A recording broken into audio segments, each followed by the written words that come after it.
Always on Sports. Presented by the 2015 Honda CR-V, Motor Trend's 2015 Sport Utility of the Year.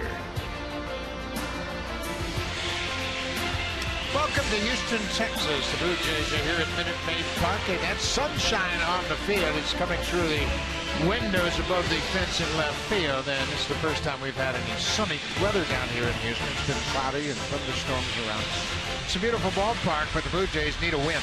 They're 1-4 on this road trip, and they have lost twice to the Astros here, 6-4 and 8-4 in the 2 games. The American League East, the Yankees still have a hold on the East. Tampa Bay lost this afternoon. How about the American League East? Every team lost yesterday in the American League East. The Yankees have lost 4 in a row. The Blue Jays have lost 3 in a row. And it's going to be like that, I think, all season long. They're going to be bunched up until somebody gets hot. And you know where it starts? It starts on the pitching mound. That's where it's going to start. Whoever starts to pitch better is going to run away with this. Minnesota beat Tampa Bay 6-4 this afternoon. Minnesota has improved to 21-16. Here's the West in Houston. They have a 4.5 game lead over the Angels. We'll see the Angels Monday afternoon at Rogers Center. They're currently in Baltimore. But Houston, the surprise of baseball, 10 games over 500. 2 hottest teams in the American League West. Houston, they've won 3 in a row, and the Los Angeles Angels have won 4 in a row to get within 4.5, and that's who the Blue Jays will play when we go home after tomorrow's ball game. Well, the Blue Jays, as we mentioned, they have played poor baseball on the road. They have lost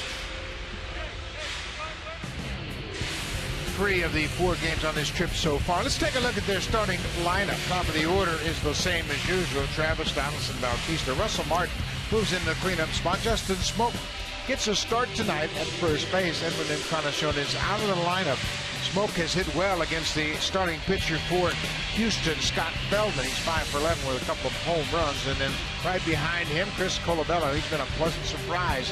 Since he is called up from AAA, he has not stopped hitting, and he's 8 for 20 on this road trip. He's had a good road trip, and they're going to need his bat at the bottom of that lineup. 32-year-old veteran Scott Feldman, now in his 11th Major League season, gets ready for his 8th start this year. It's been an up-and-down season for Feldman, already 2-4 with a .523 earned run average. He's coming off one of his better starts last time out, 3 earned runs in 7 innings. For the most part, he has kept his team within striking distance, allowing 3 or fewer runs in 5 of his 7 starts for his career versus the Blue Jays. 14 games, including 8 starts versus the Blue Jays. He's beaten them 4 times, and the Blue Jays have hit 9 home runs against him. Defensively, the Astros have tightened up their defense dramatically over last year. In the outfield, Preston Tucker, the youngster, has done a nice job since coming up. Former Blue Jay Colby Erasmus starts in center, just the 6th time he started in center field. George Springer, very athletic right fielder. The infield is Valbuena and Gonzalez on the left side, Altuve and Carter on the right side, and we're seeing Hank Conger, the switch-hitting catcher, for the first time tonight behind the plate for Scott Feldman. When he was the Blue Jay, we mostly saw Colby Erasmus in center field, but he has made starts in all 3 outfield positions for the Houston Astros. Tonight, against the right-hander, he will get the start in center field. Now Devin Travis steps in against Scott Feldman. This is his first at-bat against Feldman, and here's the first pitch of the game. It is downstairs for a ball, and we are underway. Devin is 2 for 9 in this series. He has an RBI double so far in the first 2 games.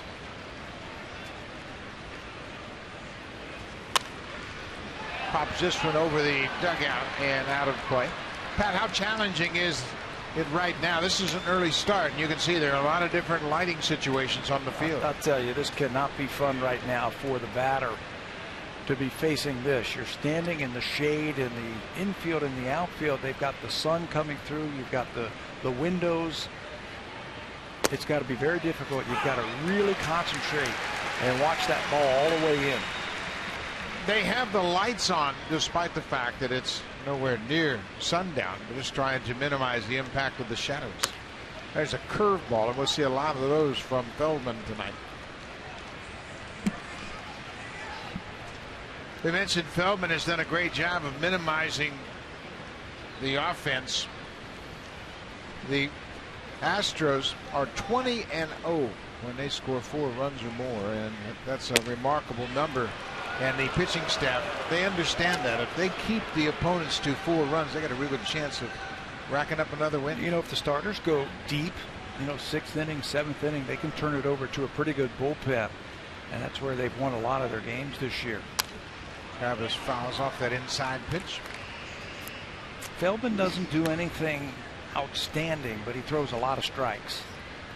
Comes right over the top with those pitches and throws plenty of strikes. So I think the Blue Jays are going to have to be ready to swing. And there's a fastball, 92, first strikeout of the night for Feldman. Let's take a look at the scouting report for the veteran Scott Feldman. Again, doesn't really throw anything that's extraordinary, but he throws a lot of strikes. His cutter, you can see 42% of the time. That's the most among American League pitchers. He'll throw that a lot. The fastball 31% of the time. It just reaches 90 miles an hour. He'll drop the curveball on you also. He throws the second highest percentage of curveballs in the American League. Josh Donaldson batting second. He has 2 hits and 8 at bats so far in this series. Takes his strike.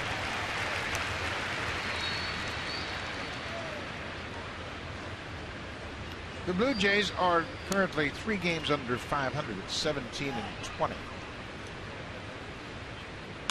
There's a curveball. This is lifted down the right side. Long run for Springer. He's not going to get there.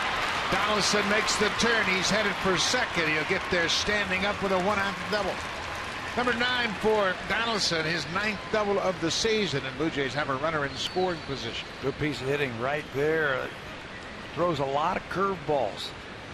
Second highest percentage of curveballs in the American League, so you can look for it. Donaldson does a good job. He's got that leg kick, but he keeps his hands back.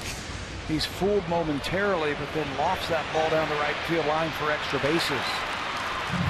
That's what makes him such a good hitter, is he can hit the ball all over the ballpark. I think, too, the fact that he's no longer playing in Odot Coliseum as his home ballpark, where you have to pull the ball to hit it out. This is Jose Bautista. Bautista was 1 for 3 in last night's game. He had a walk. Bautista homered in the opener on Thursday night, a first inning home run, first of back-to-back home runs the Blue Jays hit in that first. Still bothered by that shoulder, limited to DHing.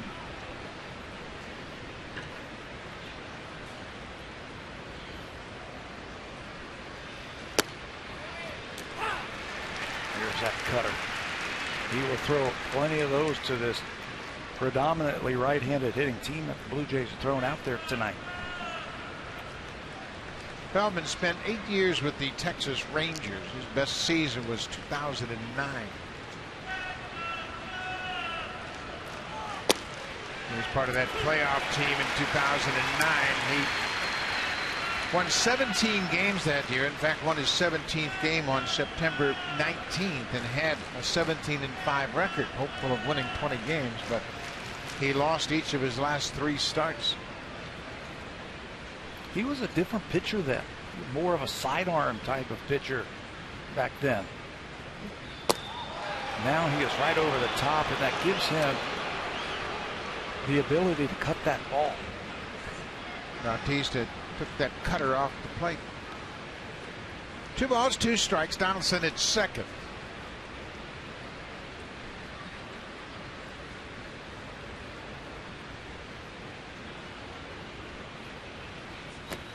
That gets away from Conger, and Donaldson's going to move up. Conger didn't see that ball, I don't think. I think he had a tough time seeing it. We talk about how difficult it is for the hitters, but it's the same challenge for the catchers. And the umpires. This ball down. And normally he eats that one up. You can see the background. It's in the shade, and the ball's traveling through the sunlight. So it's almost like a strobe effect as it makes its way towards home plate. So Bautista now with a chance to put the Blue Jays on the board. Full count, 1 out. Infield is back. He'll take ball 4.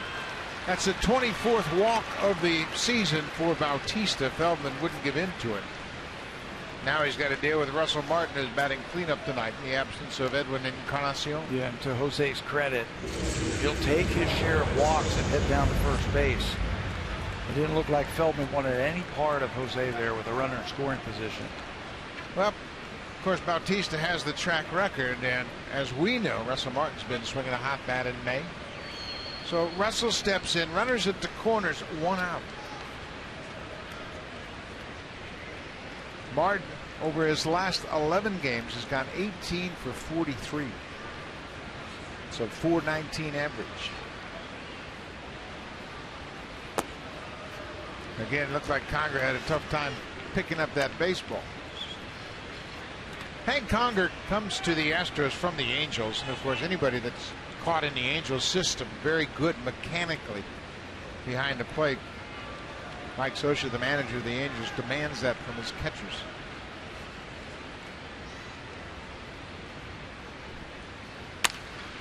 Fly ball, that's going to reach the seats out of play behind the Astros dugout. Feldman's got some movement on those pitches. Again, he'll cut the ball. He's got a splitter and a curve ball, so he's got a lot of movement on those pitches. As a hitter, you got to really concentrate. Try and square that ball up. The last thing you want to do right now is get a ball on the ground.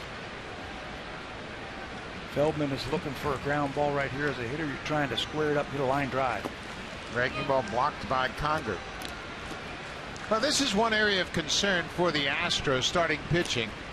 You take a look at this curveball where Conger squares it up. Get down, just block it with any part of that chest protector, glove, anything to keep it in front of you. Also keep that double play in order. 2-1 to Russell Martin.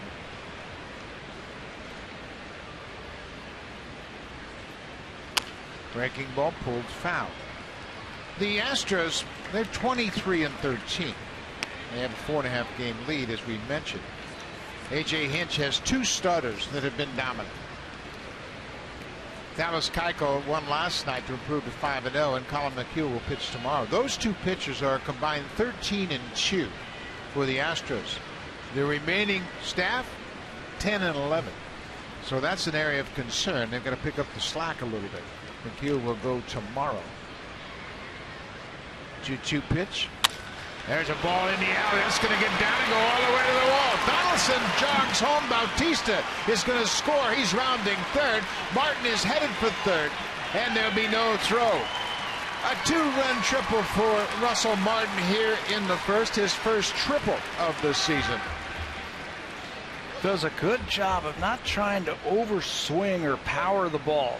Then you start rolling over pitches. Just go with the pitch, and Feldman will work right-handed batters away. His stuff just says he's going to stay away. That time a little cutter away, and Russell stays right with it and smokes it into that gap into right center field. There's a lot of room out there, and by the time Springer runs that down, you see Russell Martin all the way around the bases over to third base.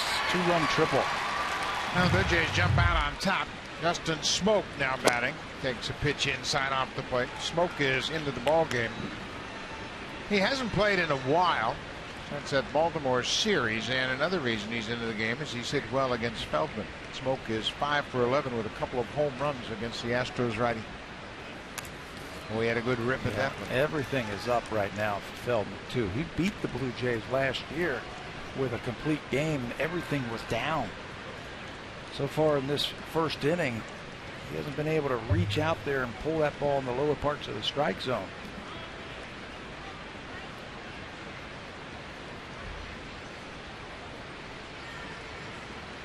Curveball missed. Yeah, once again another pitch up in the zone, Pat, and that's an area of concern right now for Feldman. He's got to get the ball down. Yeah, it's going to be a short night if he doesn't figure out a way to get that ball down. Blue Jays are loving what they see right now. Took a shot with that curveball. They had a right-handed hitter on deck in Chris Colabello.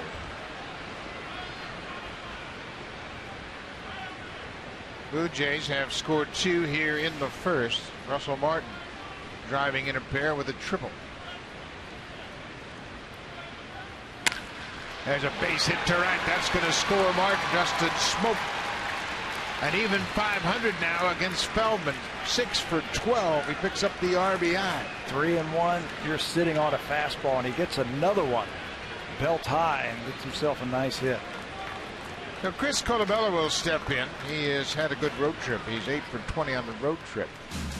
And he's done a nice job of covering everything they offer. Yeah, that's the one thing that we have seen from him since he has been recalled from the minor leagues is he can hit all different types of pitches. You can see the different colors, and they're all in the 4 quadrants of the strike zone. He's been able to hit the ball where it's pitched.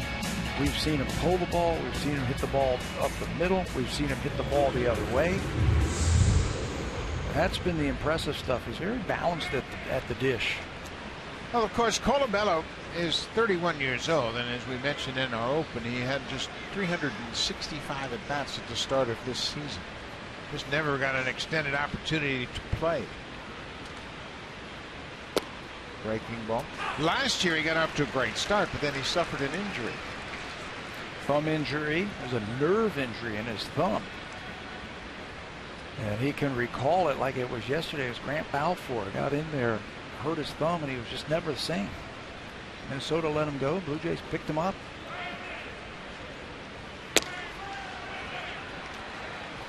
He got jammed on the 23rd of April. Then he was having a terrific month of April. Drove in 27 runs for the Twins. The Blue Jays saw him firsthand. They were there in the month of April, and he wore him out. Yeah, and you know where he wore him out? Right center field. I vividly recall about 3 or 4 balls being shot up to that gap, just like Russell Martin just did. Colabello fouls it off. Feldman has had to work hard here in the first inning. He's thrown 28 pitches already. And this is often a challenge for a starting pitcher. Settling into a rhythm and commanding the strike zone in that first inning. Find that release point. You can have your best bullpen before the game and then walk out onto that mound and then just lose it. Well, you got the adrenaline of the ball game, quite different than when you were warming up, man. You got to wait for the anthems. You wait for the teams to take the field, and then you come out, and after he struck out Devin Travis, Donaldson started it with an opposite field double.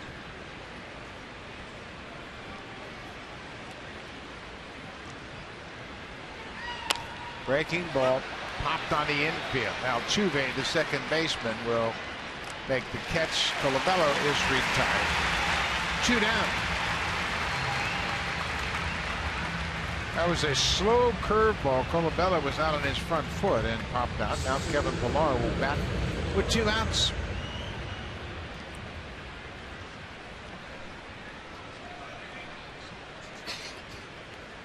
Pillar on this road trip 4 for 19 at .211 average.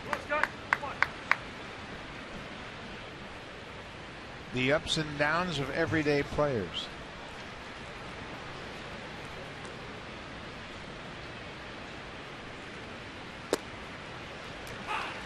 First pitch curveball. Now all of a sudden Feldman's getting a feel for that curveball.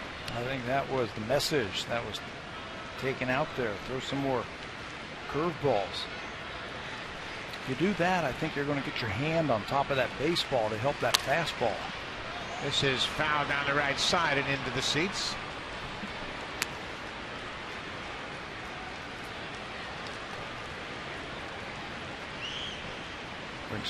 Brent Strom has done a great job with this pitching staff. He has really taken them to the next level.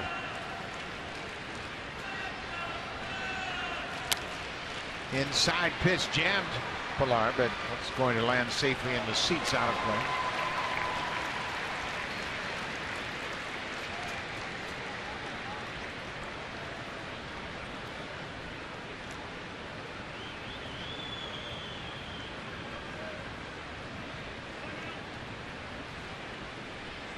Blue Jays with a 3 spot here in the first. They jumped on Scott Feldman.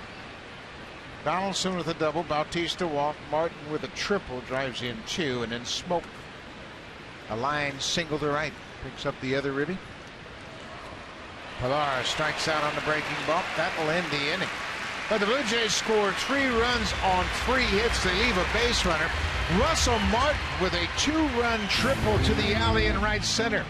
This triple is his first triple since 2007.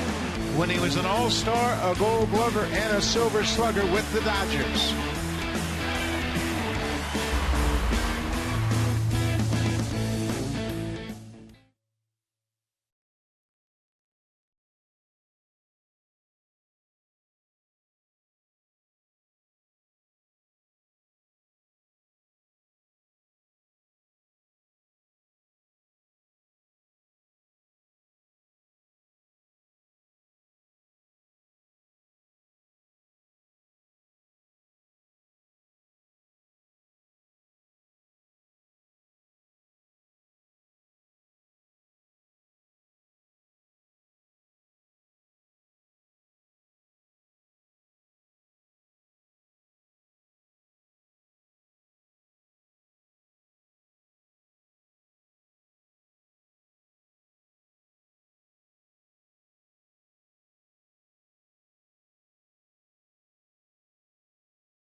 First, that's what the Blue Jays have done tonight. Let's take a look at the lineup for A.J. Hinch.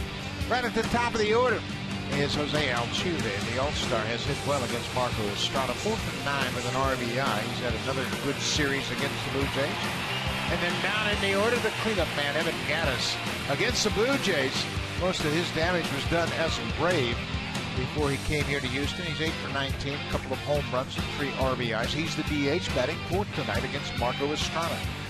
Marco Estrada made 6 relief appearances in the month of April and pitched great, a 114 batting average against and a 1-0 record. He was moved to the starting rotation this month. He's made a couple of starts and will be looking for his first win as a starter.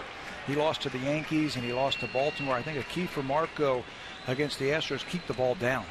He's given up 3 home runs in 9 2/3 innings as a starter, and the Astros, they lead the American League in home runs. Something has to give.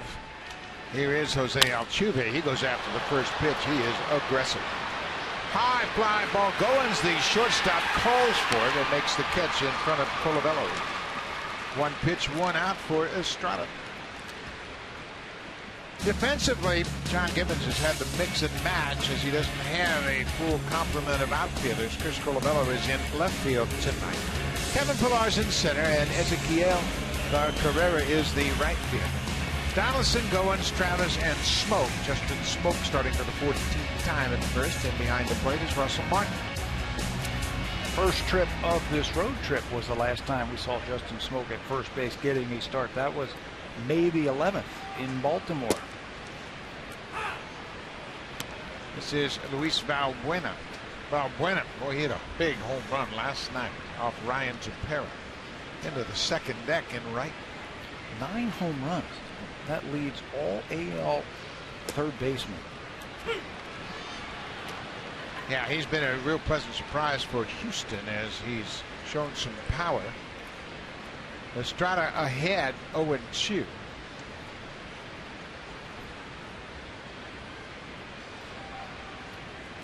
Another curveball. That's an important pitch for him tonight. I think it's a key for him.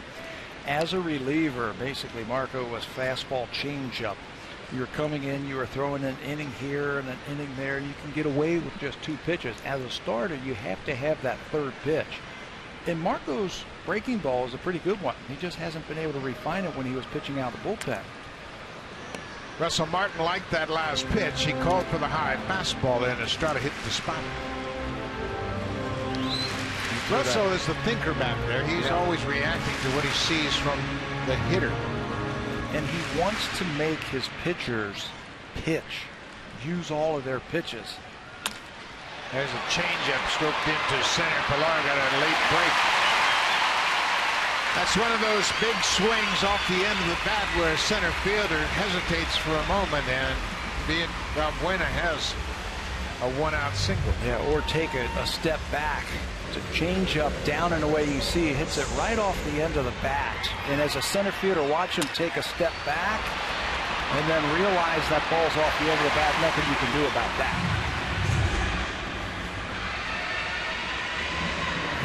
I think that play and the line drive directly over your head are the two hardest plays for outfielders. George Springer, the right fielder.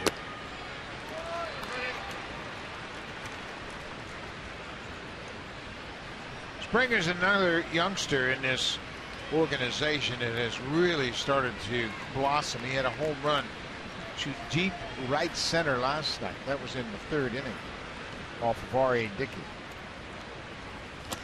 Off-speed pitch. That was one of the most impressive home runs that we have seen from a right-hander to right center field. And I asked Kevin Pillar today, I said, did you think you had that ball? Because he went after it, and he said, if I could have gotten 1 or 2 more steps, he said, I think I could have gotten that ball. It was an impressive home run.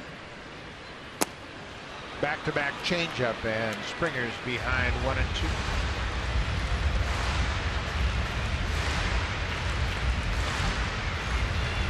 The community is really wrapped up in the Astros. They are leading the AL West, and the crowd's starting to buy into this team. Martin does a good job of blocking that ball. Well, he went to the well for the 3rd time, threw another changeup. This time he spikes it right in front of home plate, and Martin smothers it. I think if you're going to throw your curveball and use it, this is the time to use it right here.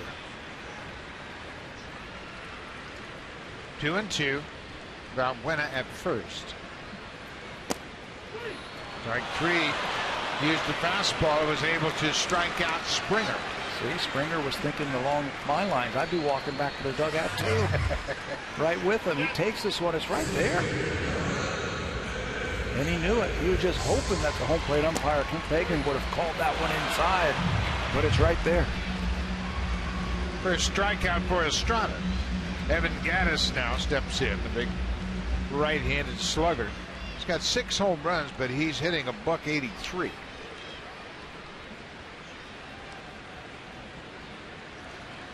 Don't you think, Buck, the way it's been going on this road trip, the pitching, Marco's got to throw up a 0 here in the 1st inning? Absolutely. Blue Jays have had a problem of putting up zeros after their offense has scored.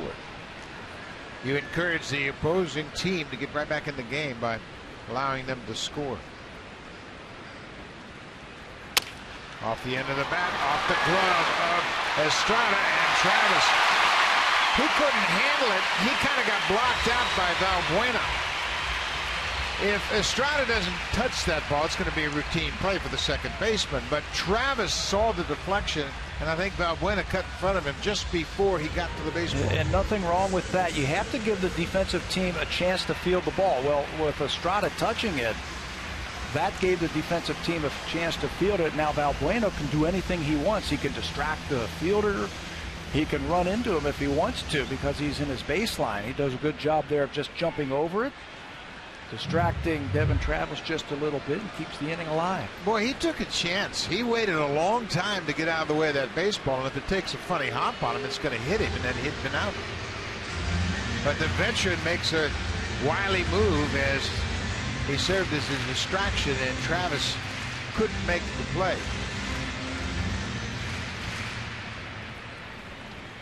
It's an infield hit for Gattis. Be one of his shorter hits of the season. This is Preston Turner.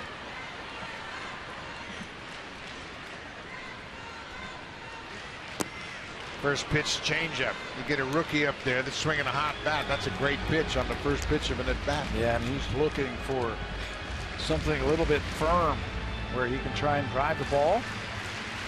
This guy has been wearing out both lines. Down the left field line a couple of times for double, and down the right field line a couple of times for double so far in this series. There's a good fastball.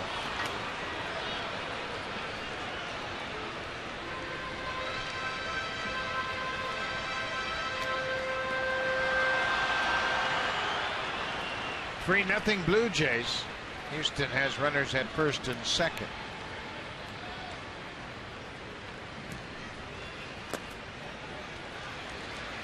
Well, this is a big at bat right here for Estrada. He needs to strand these two base runners and keep the Astros off the board.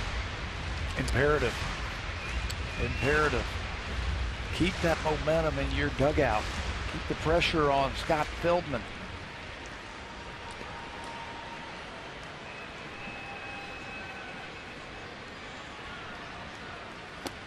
Well, that's a good changeup. Big strikeout for Estrada. He ends up with a couple of strikeouts in the first. Houston gets a base hit, and they leave a pair. Marco Estrada has got that wipeout changeup. It serves him well, striking out Preston Tucker.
Home. This is not a difficult pitcher's ballpark. There's a lot of places to pitch. It's got a lot of room in the outfield, but you see the highest home ERA this season in the American League.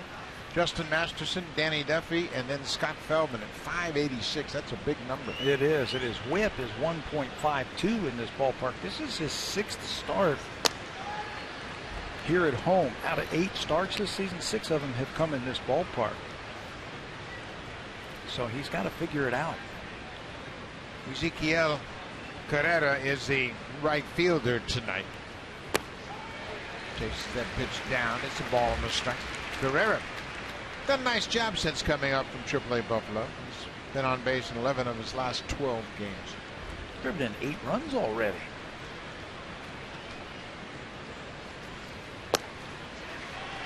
Not a bad idea. He's driven in 8 runs. This is his 13th game. He has a total of 27 at-bats. That's pretty good production. Looked like he was trying to bunt that ball to the shortstop. Valbueno, the third baseman, was coming in, and it looked like he was trying to get that one out to the shortstop. There's that good curveball, and Feldman, after struggling early with it, has found the release point for that good hook. That looks like the message when they went out to talk to him last inning. Get that curveball into your game a little bit more. We mentioned he'll throw a lot of cutters and a lot of curveballs, and he's got to be able to establish that to be effective. Number 9 hitter is Ryan Goins. Goins appeared as a pinch hitter in last night's game and struck out. His only at bat.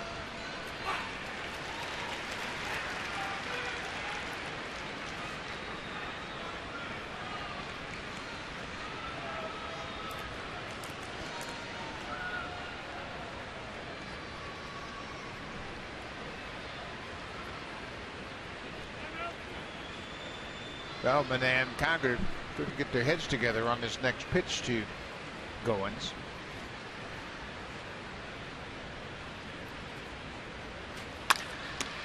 Nice play by Feldman. Hot shot right back to the mound. 2 kickouts here in the second. You know, if we have a message for Ryan Goins, keep swinging it. They're going to find a hole eventually. That one, if he could get it by the 6'7" Scott Feldman. It's going to be a base hit. You can see how wide open the middle is, and he hits this ball hard. And that was going to go right over the bag for a hit, but Feldman spears it and makes the out. You know what our coaches would have told us? That's just dumb hitting. Atom balls? You hit them at them. They've been out there for 140 years. You got to find a hole. Well, just keep swinging. They're going to fall eventually. It can get real frustrating for a young player. It sure can. You hit the ball hard. You hope to get a hit for it. And nobody ever wants to say, hey, man, way to swing it. Yeah, way to hit it hard and get nothing for it. Yeah, they'd rather break their bat and get a little flair for a base hit. And then, you start looking up at the scoreboard and you see your average going down. That's the worst thing you can do. Just concentrate on trying to put together good at-bats. Evan Travis fouls off that curveball.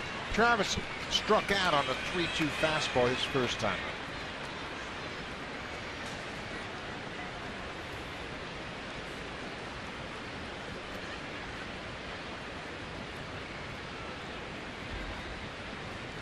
Conger's way off the plate.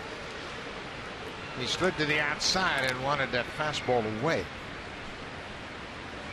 Sometimes as a hitter, can't you feel that catcher? Sure. Move? Oh, yeah. And if they're out there that way, you can start looking out there. Curveball drilled to right. Springer on the run. He's not going to get this one. It's off the wall. Travis is headed for second, and Springer drops the ball. Now Devin will stop at third. It was going to be a double all the way, and Springer came up to throw it and dropped the ball. Got to sling it behind him, and Travis ends up at third. We'll see how they score this, but it's probably going to be a double and an error on the right fielder. We have seen a lot of power from Devin Travis the other way. Hanging curveball, and he smokes it. And watch Springer. He catches it, gets ready to throw it, and whoop, it falls right out of his hand. And that'll allow Devin to go from second to third base, pick up a very important 90 feet. Well, Springer charged with his third error. It's a double for Travis. He goes to third on the year. Josh Donaldson, he doubled on a curveball right down into the right field corner his first time up. Big RBI out there for Donaldson. And a big 90 feet, too. Now he can just trot home on a single. Oh, that's a tough call. Donaldson reacts. He knew it was outside.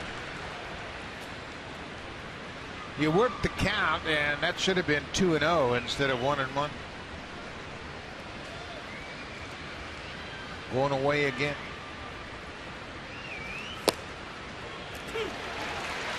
And instead of 2-1, it's now 1-2. And it's a difference of about 200 points on a batting average. You see hitters react to it all the time, but it's a big swing in the pitcher's favor.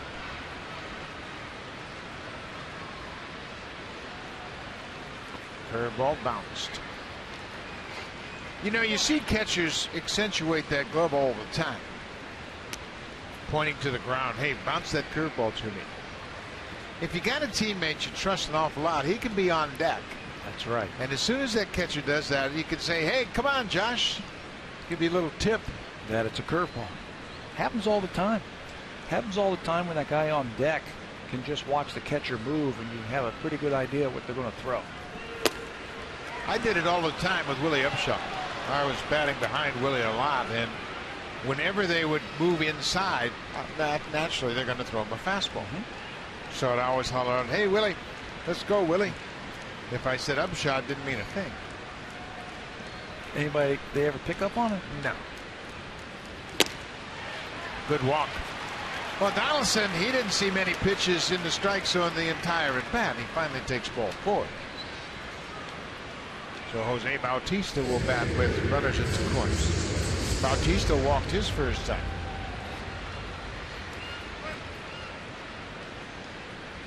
Well, you got to figure that Jose is going to get something to hit here. Really no place to put him. Russell Martin's already had a 2-run triple. There's 2 outs. He wants to go ahead and get this guy. You got to figure that Feldman is going to try to attack Bautista. And Bautista's got to be thinking off-speed pitch, breaking ball on his first pitch. There's the breaking ball. It's down in the dirt. Jose pays great attention to patterns a pitcher will establish. He watches the guys ahead of him.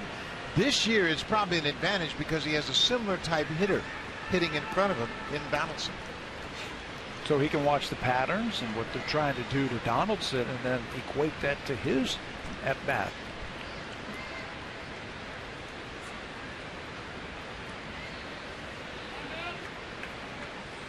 I'm not sure Feldman knows what he wants to do right here. He shook off Conger, I think, 6 times, trying to find the pitch that he wants to go to.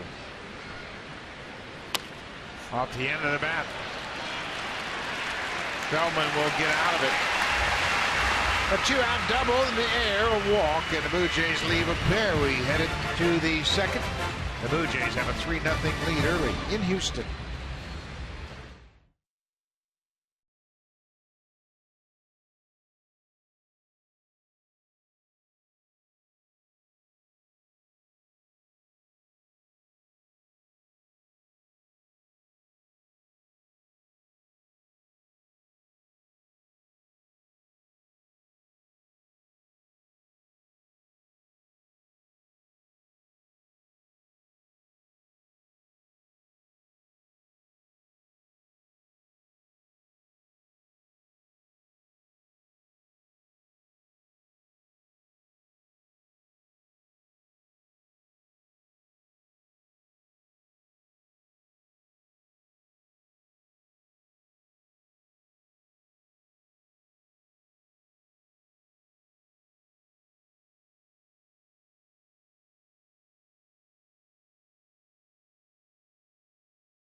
Gibbons come from there, but so does Ryan Goins, and we're happy to be joined by Melissa and Robert Goins. How special is it for both of you to be able to see Ryan play here in your home state? It's very special. It's a great opportunity for family and friends to come out and watch him play. Now, Ryan has been known as such a great defensive player. How much does that come from you, Dad? Well, I coached a little bit of high school baseball. I coached for about 13 years, and so basically him and his younger brother, a lot of ground balls. It's never an easy climb to get from the minors to the majors, and Ryan's bounced around a little bit. Is it something that you guys are kind of feeling the pain and joy back and forth as much as he is? Oh, yes. Every at bat is just kind of like where it's just nerve-wracking and hoping that he does well, and then he does well for a while, and then he kind of backtracks a little bit. But it's one of those things, you know.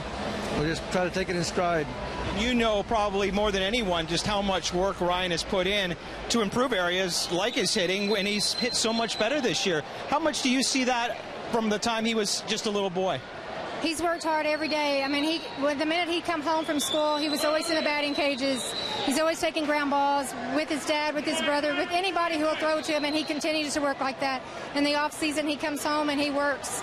He takes off like a week, and he's back at it again. Does he take more like you, or does he take more like Dad here? Maybe his mom. Yeah, there you go. Melissa, Robert Goins watching their son Ryan play here in Houston tonight. Good job, Mary. That's an interesting take from the family. There are a lot of families here from the area. Because Goins is from the Austin area around Rock. This is Colby Rasmus, the center fielder tonight.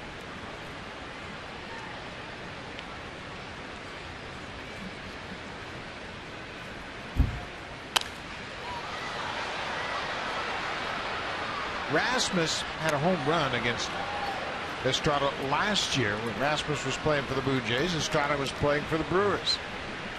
Blue Jays beat Estrada on Canada Day last year.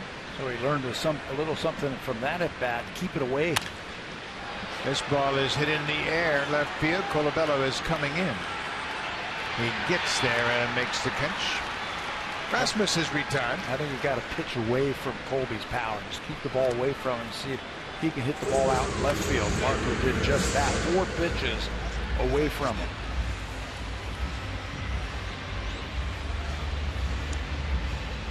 Chris Carter, big power hitter. He's got 5 home runs. He is second in the American League. He has struck out 51 times.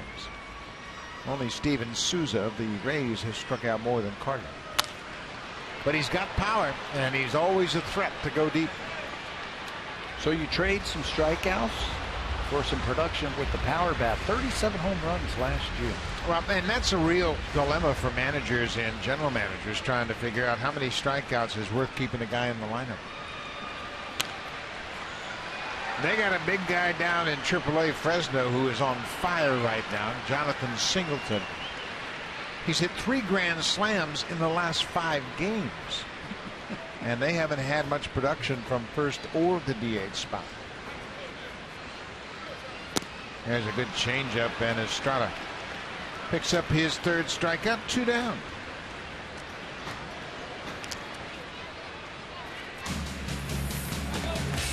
Swing for the fences and save during the DIY Expert Sale.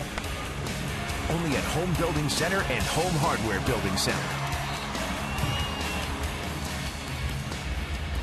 Beautiful afternoon down here in Houston, Texas. It has been a relatively calm day. Thunderstorms the first 2 days we were here. This is Hank Conger. He's a switch hitter. He's catching tonight, giving the regular Jason Castro the night off.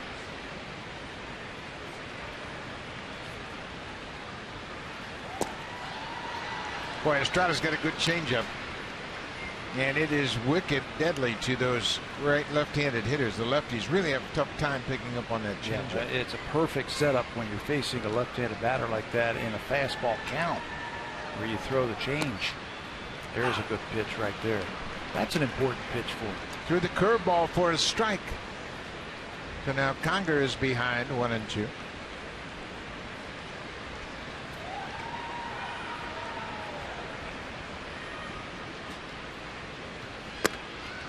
Took a shot with that fastball. Estrada is always thinking about setting up hitters to get to that changeup. That's his bread and butter pitch.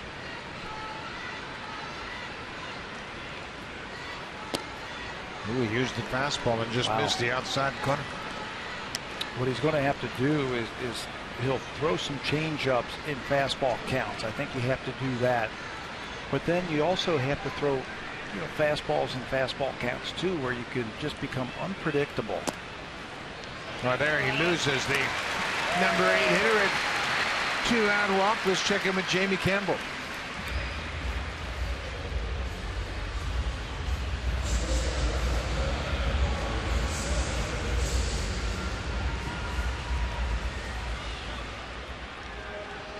Another good game for the Tigers. Ian Kinsler with 3 hits in that ball game. Yoenis Cespedes also had 3 hits.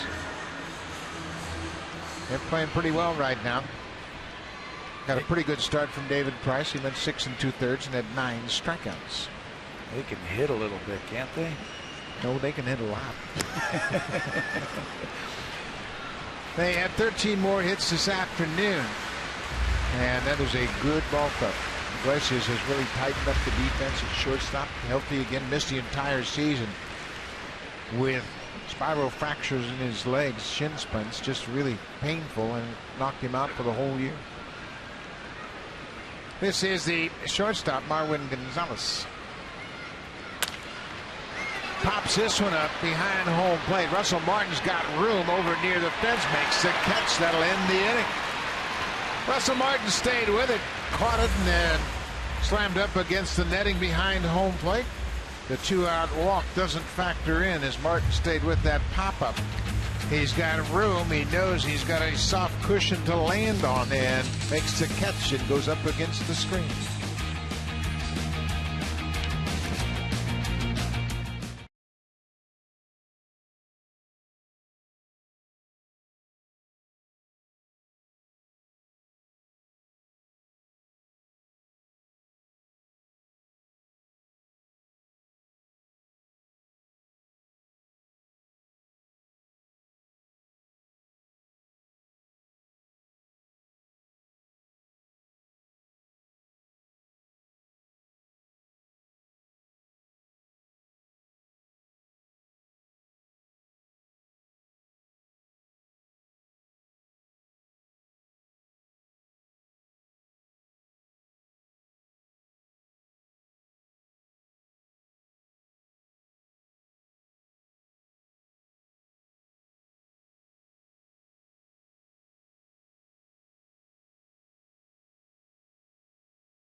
18th through 21st, followed by Nelson Cruz and the Mariners May 22nd to 24th, and the White Sox come to town May 25th to 27th.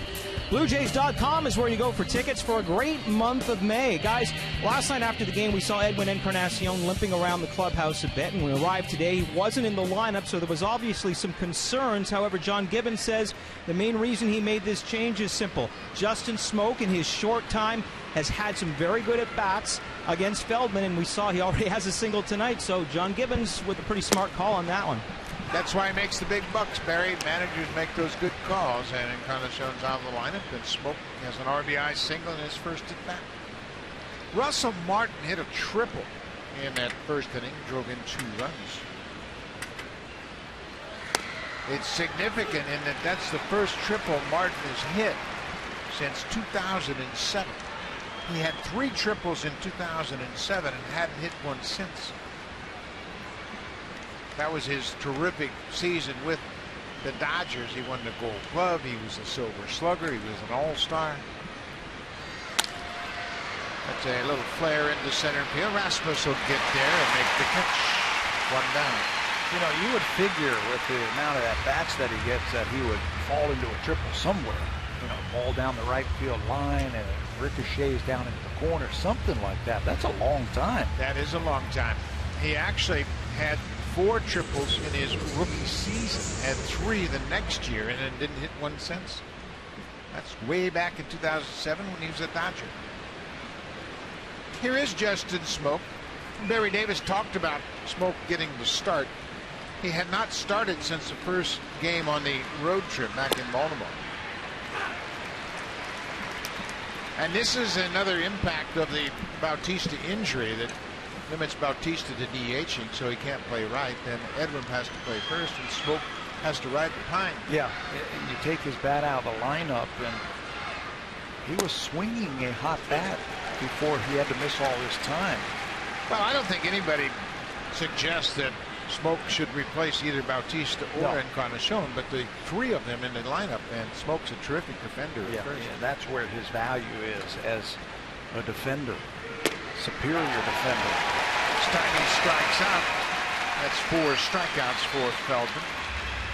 Went after that high pitch up and away. He's going to have to throw that ball all over the quadrants of the strike zone, I think, to get outs now. Feldman went a couple pitches down, and that one up and away.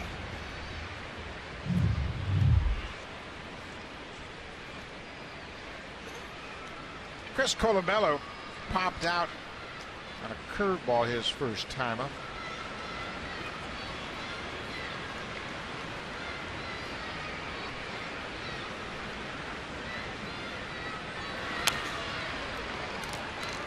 And after that first pitch, might have been off the plate inside. Colabello was with the Blue Jays in spring training, and he had a decent spring, hit some home runs.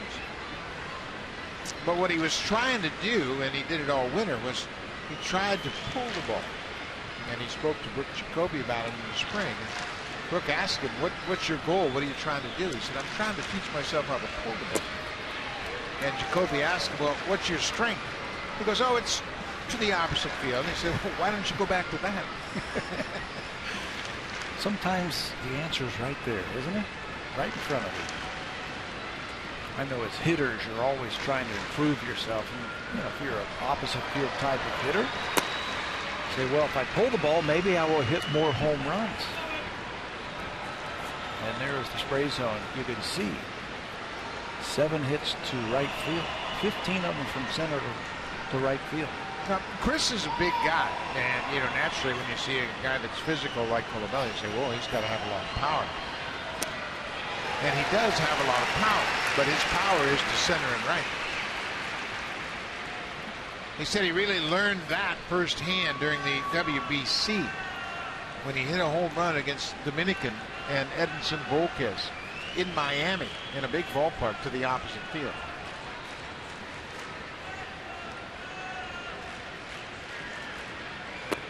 Another good curveball from Feldman. It took him a while to get the feel for that hook, but it's working for him now. 2 strikeouts in the 3rd, and the Blue Jays are down in order.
third. He's one of the best hitters in the game. He won a batting title last year, and he has great plate coverage. It doesn't make any difference where you throw him. He can hit just about anything.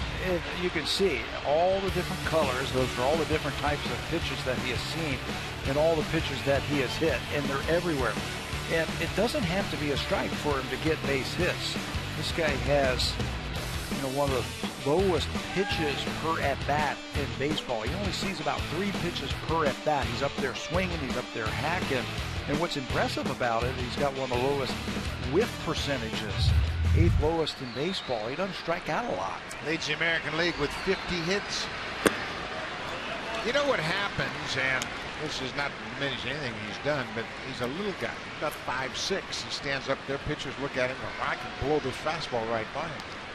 He's got not quick, right. quick hands that he can get that bat through that strike zone. And being a little guy, I think, is an advantage for him. He's got a small strike zone. Yeah, he sure does, and it's not unlike what we see with Devin Travis. The same can be said about Dustin Pedroia. You have a tendency to think you can overpower them because they're not physically imposing, but that's not the case at all. They're all good fastball hitters. He hit his 5th home run here last night, a shot to left center field. He didn't hit his 5th home run last year until August the 11th. He's 2 away from his career high. Chances are he'll set a new career high. Watch this one, knuckleball now. It's to left center field, but look where it ends up. Up where those fans are, they reach for it. Bomb to left center field, so he's got some pop in that bat. Now, we mentioned his 50 hits. They have come in 36 games. The first 36 games. The only other Astros to amass 50 hits or more through 36 games, Derek Bell, the former Blue Jay, had 53 hits in 98, 50 in 95, and also Jose Cruz, not junior, senior. The man. Yeah. The man who's got his jersey retired here. Jose Cruz had 50 hits in 1985 in the club's first 36 ball games. 2 balls and 2 strikes. Estrada working to Altuve. Another changeup, another foul. We had a chance to visit with Altuve right after batting practice when Houston was done, and what a pleasant young man. We acknowledged how much we like to watch him play. He said, hey, I'm just out there battling every day, and I like to play, and I enjoy just trying to help my team. Yeah, like the challenge. Out there taking pictures with a lot of the fans, signing autographs. And this at-bat for him must feel like 3 at-bats. He just worked the count to 3 and 2. Yeah, you mentioned he only sees a little over 3 pitches per at-bat. We've seen him swinging a lot of first pitches in this series. And you know what? A lot of people talk about, well, get a good pitch to hit. Well, the first one might be the best one.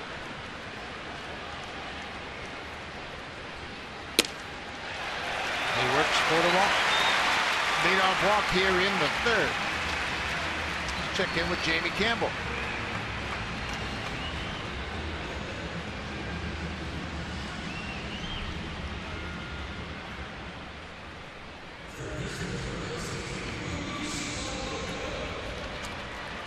Hunter Pence broke his forearm March 5th in spring training, and this is his first game back. And how about the return of an important bat?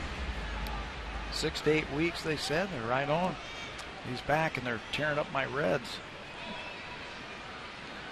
Altuve is always a threat to run. He's first in the American League with 13 steals. He's been caught 4 times. This should be fun. Russell Martin has done an unbelievably good job behind the plate, throwing out base runners. And you've got Altuve, the best in the American League. Balbuena hits it high into center. Pilar calling for it. Altuve going back to tag. Pilar is aware of that. Makes a strong throw to hold Altuve at first. Infielders will holler to an outfielder when they see a routine fly ball. He's tagging, and then Pilar picks up on that. Yeah, they become the eyes of the fielder because he's concentrating on that baseball and trying to go catch it. They become the eyes of him, and they let him know that he's trying to tag. Kevin Pilar, that's one thing that I've been impressed with, is his throwing ability. It's quick release, and it's very accurate. He has a very short arm stroke right over the top. A lot of good throws. This is George Springer.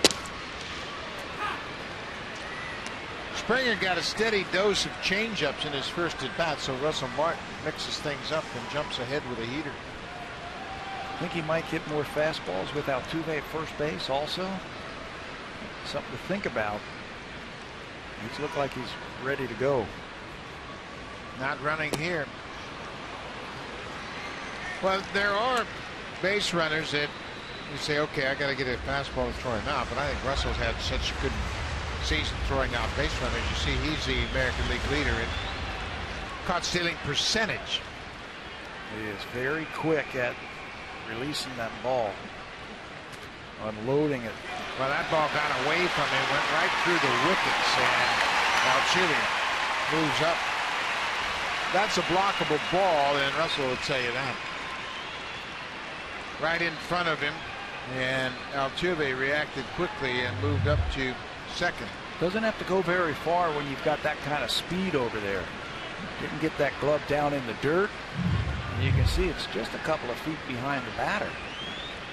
Enough for Altuve to move up. It's a wild pitch charge to Estrada, and now Marco wants to talk over the signs.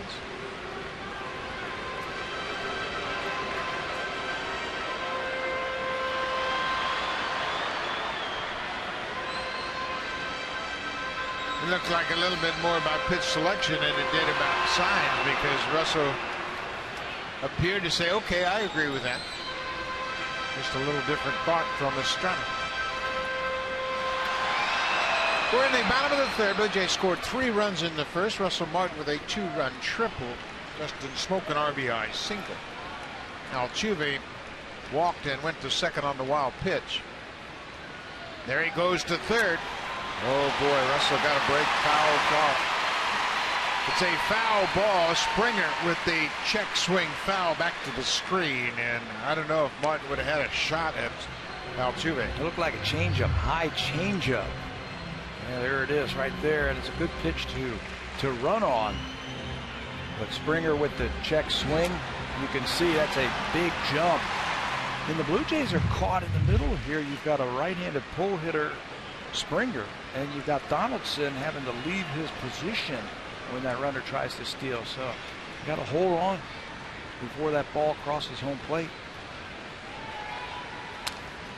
Well, the one thing you have to focus on here, in my mind, is the batter. I mean, Springer's got big power. We saw that last time.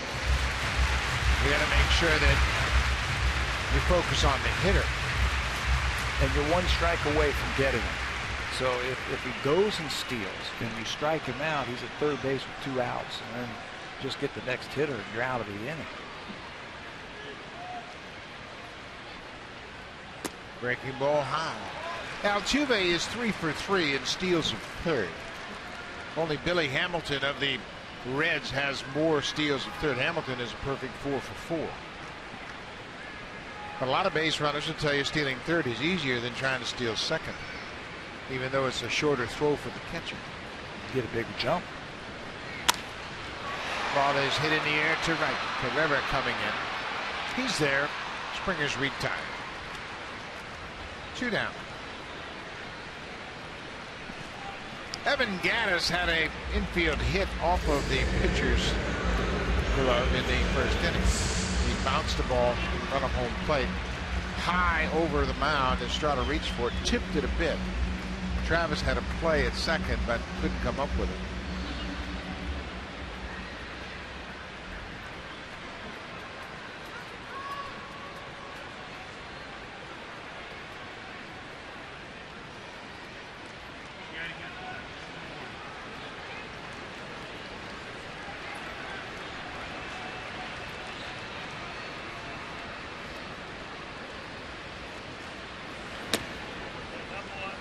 Devin Travis is jockeying in behind Altuve at second. I don't know if I'd be that concerned about Altuve right here. Yeah, not with 2 outs. If he steals, I think you just let him steal.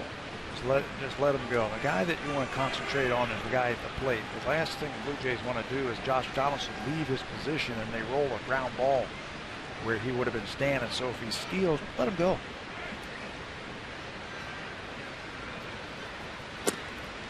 Yeah, I think Donaldson at third. I think he's going to hold his ground. Blue Jays have a 3-run lead. So you don't want to take your defense out of position by covering at third base. On a meaningless steal.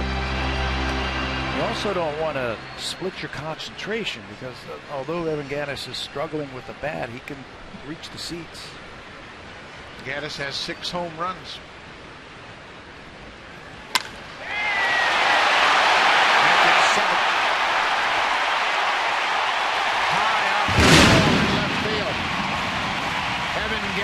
His 7th home run, a 2-run homer. He drives in a pair that gives him 20. That makes it a 1-run game.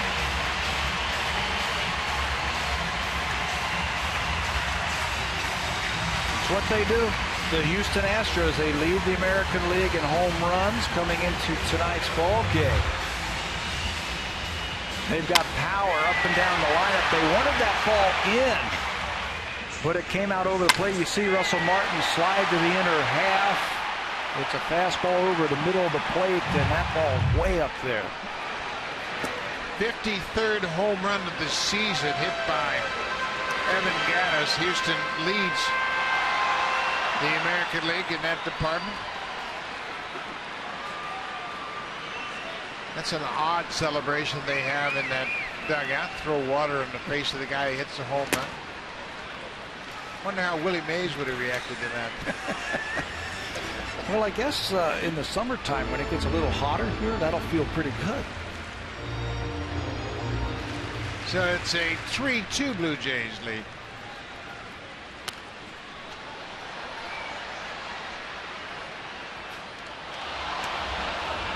Altuve led things off with the walk. He comes in to score 2 outs later. Evan Gattis with the home run. Gattis is 2 for 2. We watch baseball night in and night out. That leadoff walk, it's amazing, isn't it? It absolutely comes in so many times it's hard to imagine, but I think it sets a pitcher up in a negative frame of mind. He's got a base runner on with nobody out. He's got to pitch out of the stretch. And you walk that leadoff batter, and you got to face the 3 and 4 hitter. This is Preston Tucker.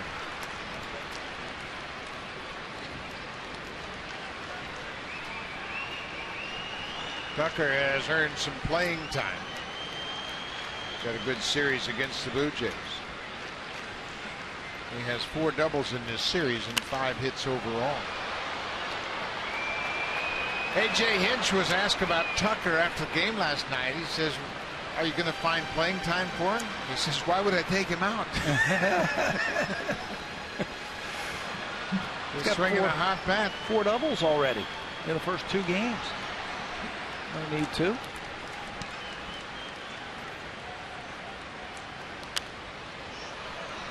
Well, he's got a nice level swing. It seems as though he stays through the hitting area a long time, and we saw that against Aaron Luke, the left-hander. Stayed on that breaking ball from Luke.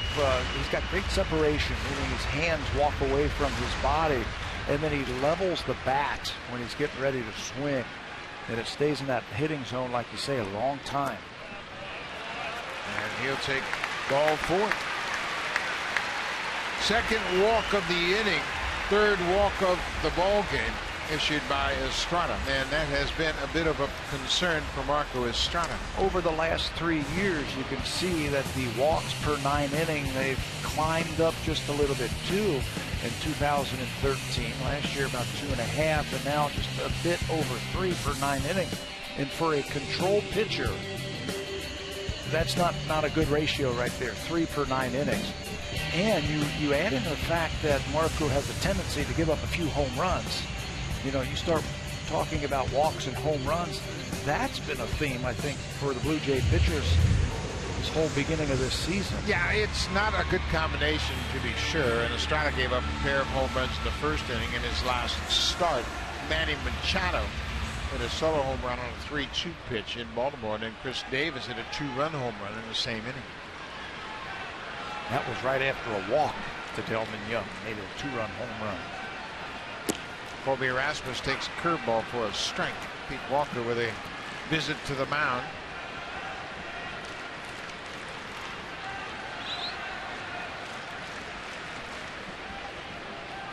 Rasmus flied out to left field his first time up.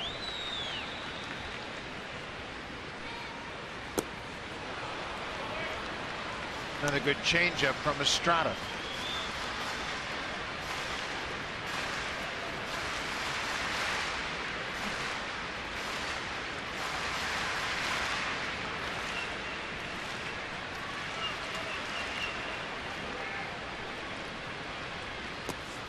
Back-to-back changeups. This one's in the drink. Houston started off the season 3-5. But lately they've been playing good baseball. They've won 20 of their last 28 games. A.J. Hinch, the first-year manager here with the Astros. This is his second managerial opportunity. Popped up and playable. Right behind home plate. Russell Martin is there. The inning is over. But Evan Gattis hits a 2-out, 2-run home run. His 7th of the season. Altuve scores. It's a 3-2 Blue Jays lead.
Stats and video highlights. Plus, watch the Blue Jays live from anywhere. Download the new Sportsnet app now. And great stories as well from guys such as Shai Davidi, Buck. Absolutely. Lots of great stories in there, so make sure you check it out. And the great writers at Sportsnet.ca will keep you up to speed on everything. We are in Minute Maid Park, and obviously oranges are very prominent here. And notice they sign on the side of that Nolan Ryan Texas beef. Nolan Ryan supplies the beef that they make the hamburgers with here. He was pretty good. He can do whatever he wants here. He was the man here. Absolutely he was. Kevin Pillar goes after the first pitch and hits it deep to right. Springer's got room on the warning track there. Makes the catch. Pillar jumped on that high fastball and gave it a ride, but not quite deep enough in right field. You know, don't look now, but that's 5 in a row by Feldman. Maybe he has started to find that release point.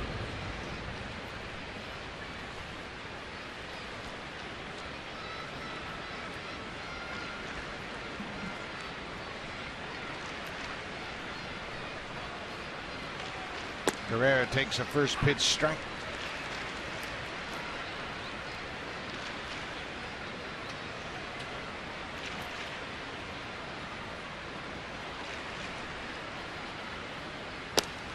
There's a cutter on the outside. He had enough break just to catch that corner.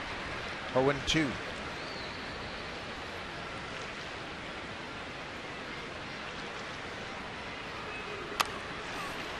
Liner to left field. Tucker is there. 2 down.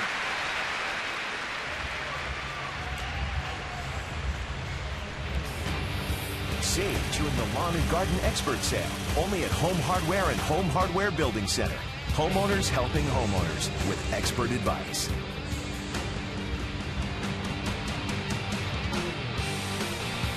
Those fans are in right field coming into Minute Maid Park, and the Blue Jays' Ryan Goins grew up not far from here, a couple of hours away, near Austin, Texas.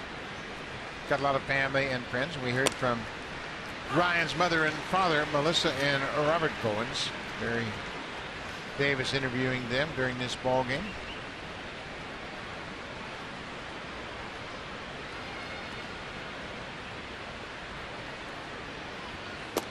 Ryan hit a hot shot back to the mound, a one hopper that Feldman made him play on.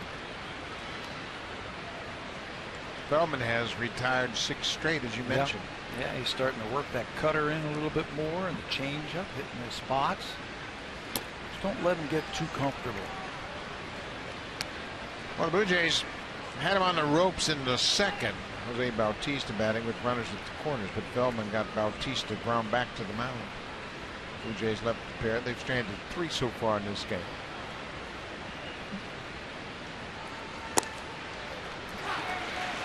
There's that cutter. Batters are only hitting 197 against that cutter. It's a good pitch for him. He'll throw it, and fastball counts. And if they offer at it, it just gets it off the barrel of the bat a little bit.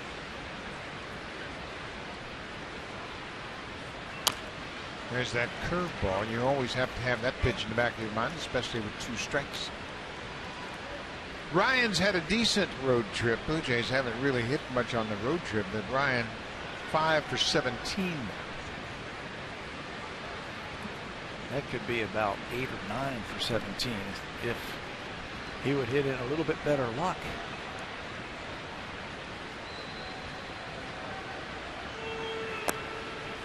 Lays off that sinking fastball.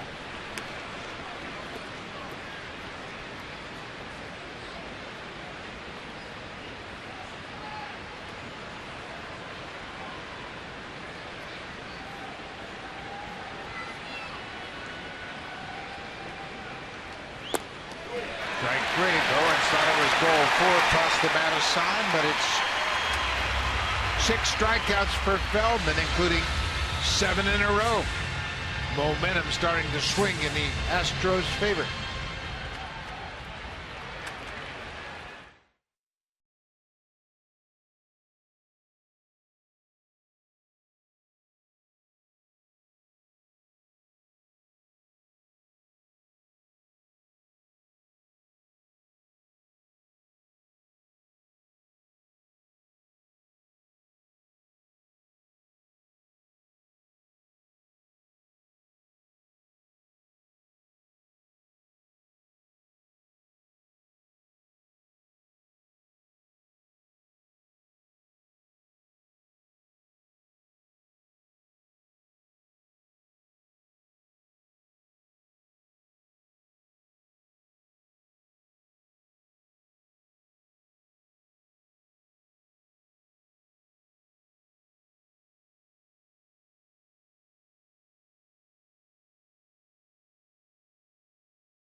On Sports.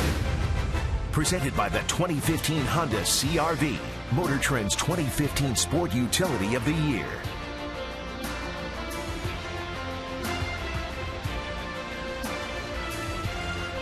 Welcome back to Houston, and my heart belongs to Toronto. Lots of Blue Jay fans here in attendance. A lot of family and friends of Blue Jays players, but there are a lot of Blue Jay fans that have made their way to Houston to watch this series.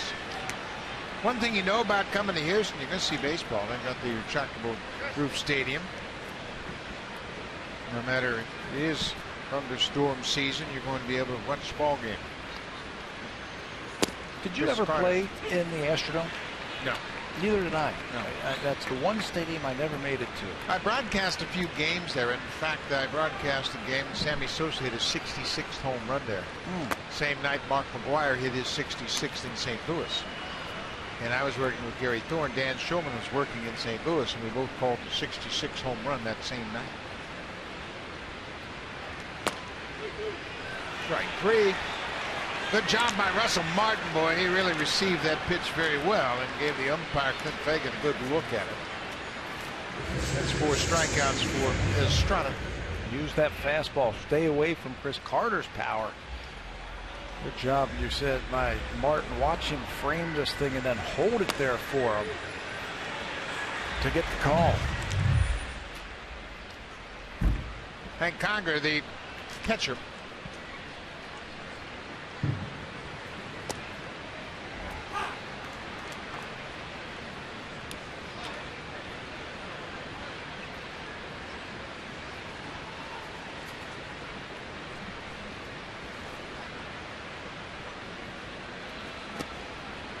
Goes around in that breaking pitch, and we've seen more breaking balls from Estrada tonight than we have in his previous 2 starts. This is our first time to see Marco Estrada day in and day out play for the Blue Jays, and his breaking ball is pretty good, I think.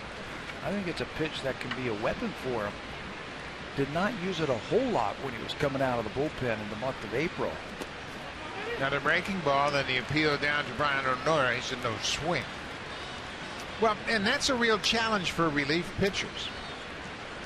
You've got to work on your curveball to maintain consistency. When you're working in the pen, you don't have that many opportunities to throw side sessions. You got to stay ready in case you might pitch. Especially Marco was a long man out of the bullpen. He might have been asked to throw 2-3 innings. It's tough to go out there and work on your curveball at 4 o'clock and then come out and throw 4 innings. Aaron Sanchez talked about that dilemma last year when he pitched out of the pen. He's got a very good curveball, but never used it much because he couldn't work on it. Now, as a starter, he's been able to refine that curveball in between starts, and it's become a very important pitch for him.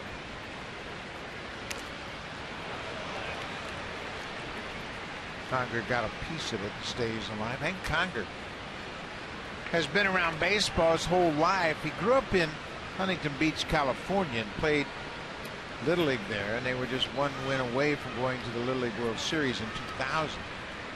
So he's grown up around Angel baseball and was drafted by the Angels.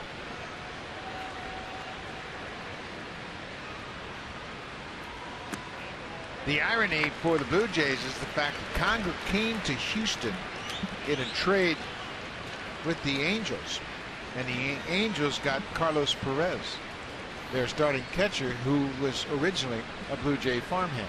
There's the connection right there. Carlos Perez is now starting for the Angels as their everyday catcher. Conger will take another walk. We mentioned the walks being a problem. That's 4 now for Estrada. Watch the Stanley Cup playoffs on Rogers NHL Game Center Live for your chance to win a Samsung Galaxy S6 and a $200 gift card from the shopping channel. Just log in and watch to be automatically entered. Well, the walks are a problem for a couple of reasons. First, it gives you another base runner. But secondly, you get closer and closer to the big bats in the top of the order. Yeah, especially Conger. He's the number 8 hitter. And he was 0-2 against him and then ended up losing him on a 7-pitch at bat. You get 0-2 to the number 8 hitter, you want to get quick work, get him out of there. Yeah, they're hitting down in the order for a reason. So you have to be aggressive, go after those guys. You know what? That's what you see from the real dominant pitchers, the number 1 pitchers around baseball. Boy, they get the bottom of the order. They don't mess around. Yeah. Yeah, especially when they get a hit 0-2. They finish them off and say, okay, next.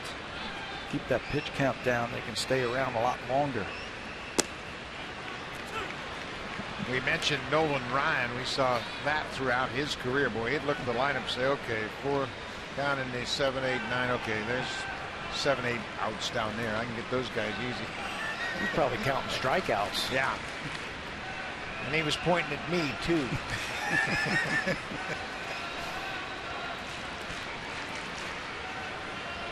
Oh, 2 changeup in the dirt. It's a 3-2 ball game. The Blue Jays scored 3 runs in the top of the first. The Astros got a 2-run home run in the bottom of the third off the bat of Evan Gattis. 5 home runs off of Estrada so far this season.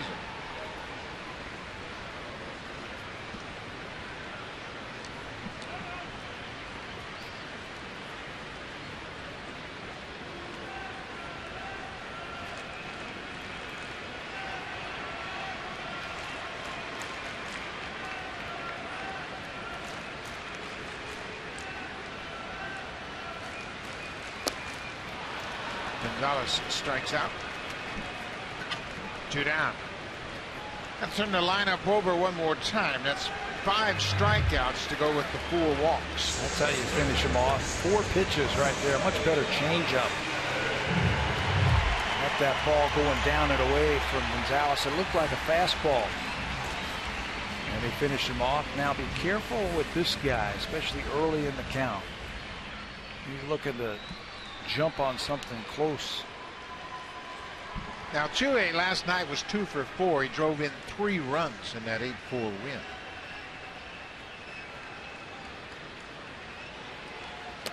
Altuve has driven in 3 or more runs 4 times this season for Houston. No other hitter in the big leagues has done it more than twice out of the top spot in the batting order. How about that for production from your leadoff hitter? Got 24 RBIs now. Isn't it interesting? He's taking the 2 pitches there, walked up, not even thinking about swinging at the first 2 pitches. There are the RBIs out of that leadoff spot. Altuve, Mookie Betts, Brian Dozier of the Twins, Escobar of the Royals, and Calhoun. We'll see him on Monday with the Angels. And if you're a Blue Jay fan, you're probably asking yourself, well, what about our leadoff guy, Devin Travis? He's got 26 RBIs, but a lot of those came when he was hitting down in the order. Yeah, he has only been a fill-in leadoff guy for Jose Reyes, and Reyes has got to be getting close to a rehab assignment. He looks great in the field now. He looked great today, taking ground balls and swinging the bat. I think he's going to be real close to rejoining the Blue Jays. 3-0, green light. You knew Altuve was going to have the green light. He's a good hitter, a very aggressive hitter, and he got the pitch he was looking for.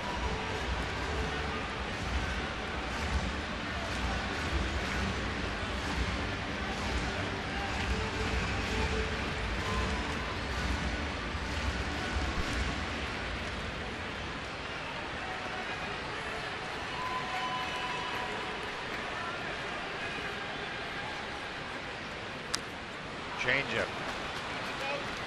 Now it's a full count. Smoke will get the attention of the pitcher, let him know he's going to play behind the runner at first. That's Hank Conger, who took a walk. So Conger will be off on the pitch. The defense is straight away, infield and in the outfield.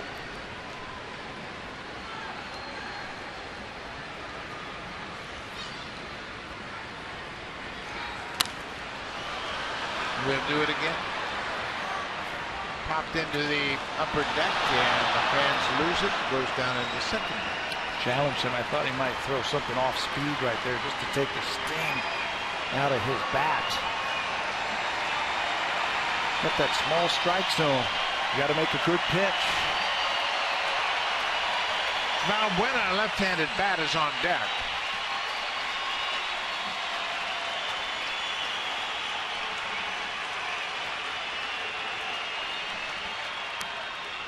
Another changeup, he hangs in there and fouls it up.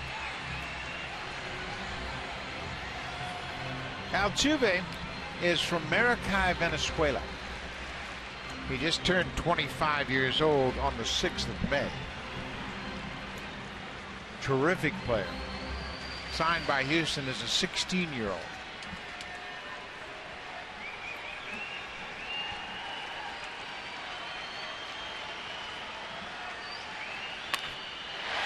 to left, but foul. Nice play by the ball boy. He wasn't really sure where to play on that one, but it was hooking right at him. And look at all the fans saying, "Attaboy." Yeah, they're happy. Protected us. They're very happy because he, look at that, he brings his seat with it and then hits it right out of the air. A lot of things to think about. Take that stool in case it's a fair ball. Now the ball's hooking at me. These fans are my responsibility. But he made the play. Another 3-2 pitch. There goes Conger. Rounded to third. Donaldson backs up. Goes a strike in time to end the inning. For the Blue Jays, will go to the fifth. They have a 3-2 lead. Now it's time for a Blue Jays Central Update. Here's Jamie Campbell and Greg Song.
Sunday, May 24th for Country Day, presented by TD. The first 20,000 fans that day will receive a free Blue Jays trucker hat. Special appearances by Jess Moskaluth, Chad Brownlee, and Gord Bamford. Blue Jays and Mariners Country Day at the ballpark. Go to BlueJays.com for tickets. Buck? Thank you very much, Barry. That's always a very popular day, and you can come out and get one of those trucker hats. You might not get one of those big sombreros, but those are given away down here in Houston. And they go along with a handlebar mustache. You wear your sombrero and the mustache, and you might get standing room seats here. Is that real? Yeah, it's real. You sure? Yeah. It kind of looked fake to me. That's that Texas Longhorn mustache. Holy smokes. See, doesn't that look like it's painted on? No. Glued on? We're going to have to check it out. We'll get Barry on that. Here we are in the fifth. It's a 3-2 ball game. The Blue Jays scored their runs in the first. He's a big fan. He's been here for a long time. I remember seeing him around this ballpark. Travis hits it just past Tim Leeper down the right field line. Foul. Devin had another double. That was in the second inning with 2 outs. His 10th double of the season. He ended up going to third base on an error by Springer, but he was stranded there. And Bautista ended the inning. Travis strikes out. Feldman has 7 strikeouts now, and he has retired 8 straight Blue Jay batters. Well, Feldman's done his job. He has settled in now, and he's given his team an opportunity to get back in this ball game. That's right. He gave up the 3. That ball was right by Devin Travis, just a little bit tardy on that high fastball. But he gave up the 3 runs in the first inning. He's throwing up some zeros now.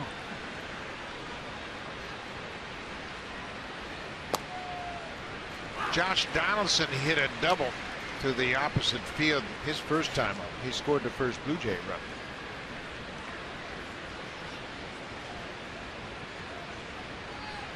Donaldson is 3rd in the American League in total bases.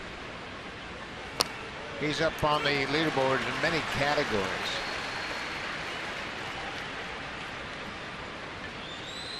He has scored 28 runs currently. That's the most in the American League. He's been the most consistent player for the Blue Jays this season. He wasn't real happy with that last call on a pitch he thought was outside. Fastball, and Donaldson's not been pleased with the strike zone all night long, and you can see him show the bench that ball was outside. Yeah, and he's saying that you're forcing me to swing at that high pitch because you called the pitch before that a strike. They wanted this ball up and away, and he actually got away with it. It's right there, and you see Josh saying, okay, you're making me swing at that pitch. Donaldson didn't agree with the strike zone in his first at bat. A couple pitches off the plate that got called strikes, and he ended up hitting a curveball for a double.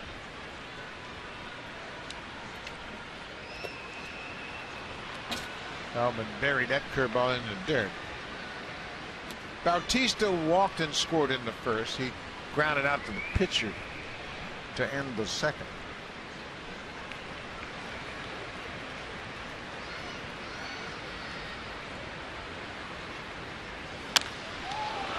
Hit hard down the line, but hooks foul.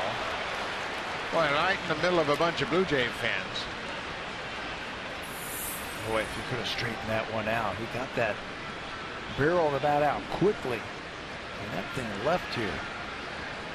And a bunch of Blue Jay fans down there. I don't know if they came out. Yeah, that guy's got the baseball. I think those guys are from Alberta. I had a chance to talk with them last night. Great ballpark to come to. Sidelines are terrific here for the fans. And it's always a comfortable atmosphere. It can be hot and humid and muggy outside, but it's comfortable 72 degrees indoors. Bautista hit one off the end of the bat.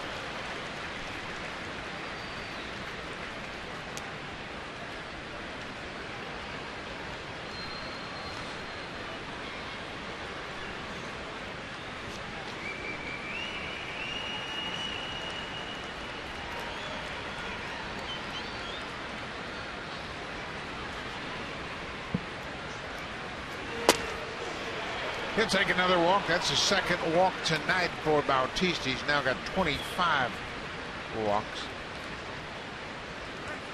He has been so patient. He's anxious to do some damage and produce some runs, but if you don't get anything to hit, you can't swing. And he has to stay disciplined and just say, okay, you know, well, I'll pass the baton and I'll let Russell Martin take a shot at it. In case you're just joining us, Edwin Encarnacion, there's nothing physically wrong with him. It's just the opportunity to give him a day off, day game tomorrow to wrap up this road trip.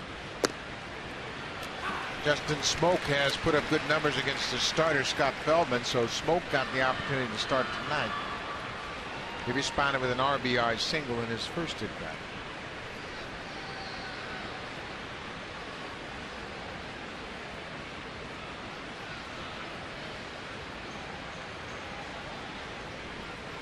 You know, the only way to get all three of their bats in the lineup at the same time, one of them would have to play the outfield. And Jose says he cannot because of the shoulder.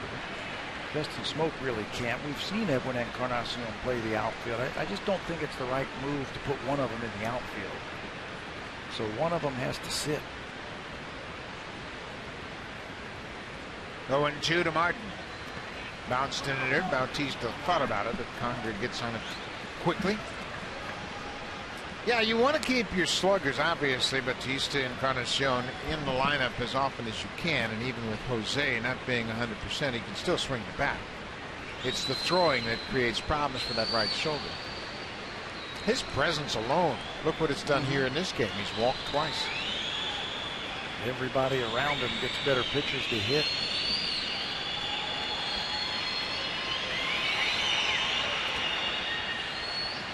Another block by Conger.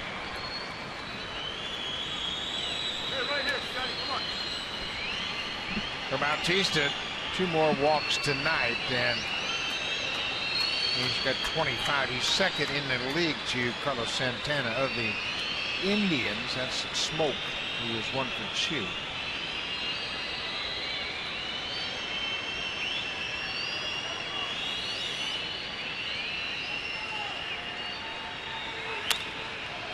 Popped up over near the seats. Carter will give it a look, but it's back out of play.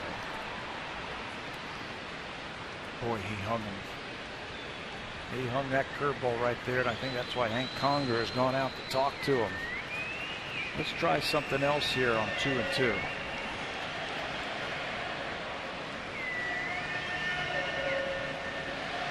The Blue Jays are 2-17 for the season when they score fewer than 5 runs.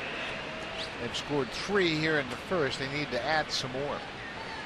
It's been a dilemma for John Gibbons, and the Blue Jays haven't fared well against pitchers with an ERA below the league average. And another hanging curveball, but Feldman is able to get the strikeout. He strikes out the side. Bautista with a 2-out. Rockies left on base.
Available across Canada on the WWE Network for only $11.99 per month. Visit WWE.com/Canada for more. Buck, and I'm afraid if I go check to see if that guy's mustache is real, we could have some WWE right here at Minute Maid Park, and it will not be a very long bout. Barry, all you got to do is take one of those big chicken cones, and you guys will get along fine. You look like you could do some chin-ups on that thing. It's quite possible. Yeah, that big Astros fan, he's got that good-looking hat and that handlebar mustache working pretty good. We move to the bottom of the 5th. It's a 3-2 Blue Jays lead. Valbuena, Springer, and Gaddis 2, 3, and 4 for the Astros. This guy's ready to swing early in the count. Isn't he on a fastball? Sitting on it. He has 9 home runs for the season. He hit his 9th last night. His career high is 12. Came with the Cubs. He's had a couple of home runs in his career versus Marco Estrada also. He is looking to hook that ball. Trying to pull that ball down the right field line.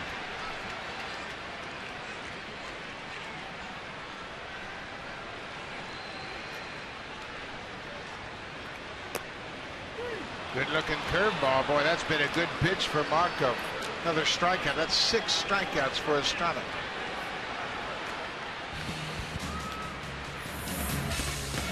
Swing for the fences and save during the DIY Expert Sale.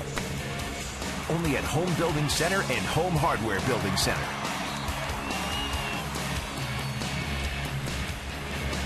Good shot of downtown Houston, not far from Minute Maid Park. We are literally on the edges of downtown, a couple blocks from the center of the city. This is young George Springer. Springer just returned from the 7-day concussion disabled list. He crashed into a wall and missed 6 games while on that DL.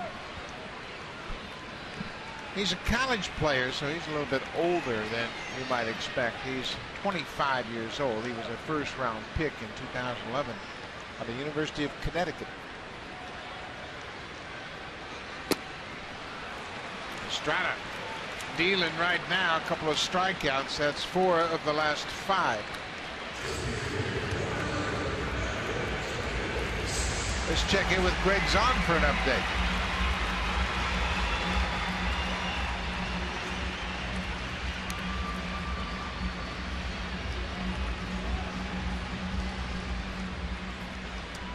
Thank you, Sonny. We talked about Duffy having troubles at home. ERA is among the leaders in home ERA. Much like Scott Feldman here tonight, Duffy tonight has given up 4 earned runs in 5 innings pitching at home at Kauffman Stadium. CC Sabathia, his mound opponent, has scattered 6 hits and a single run over 4 innings. They've beaten the Yankees a couple of times in that series. Yankees trying to get back, win one of those games.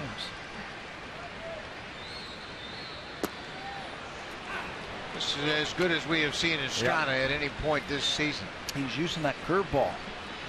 Now, it's 3rd time through the lineup for the Houston Astros. He's using the curveball, complementing the changeup and the fastball.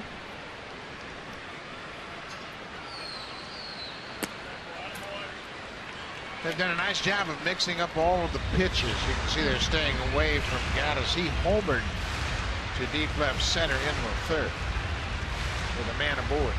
There are no restrictions on his pitch count tonight, but he's getting close to 100.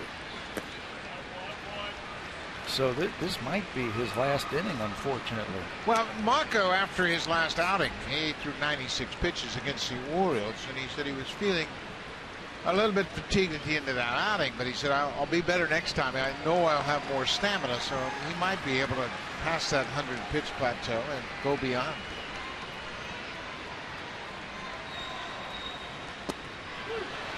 How about striking out at the side? His 98th pitch of the ball game strikes out Evan Gattis. Couple of called strikeouts in this inning.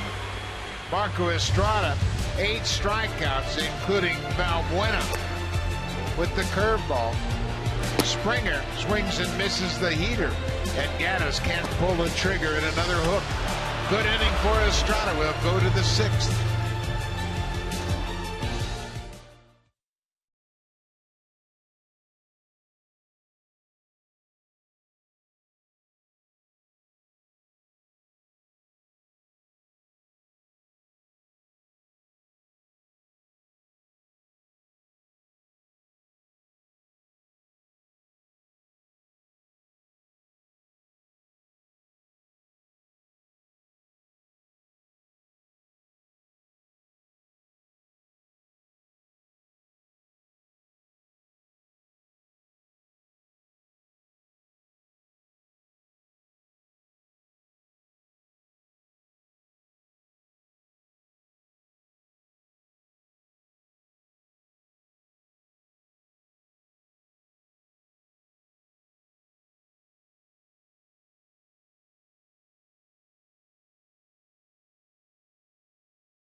Blue Jays, it is group tickets. You can save money, create lasting memories with your friends, co-workers, and family. Book your group today. Go to bluejays.com/groups. Buck, we have many, many groups at every Blue Jays game at Rogers Center. Lots of groups, Barron. It's a great opportunity to come out to the ballpark and share the ball game with some friends. Pete Walker with the congratulations to the starter, Marco Estrada. Estrada apparently done.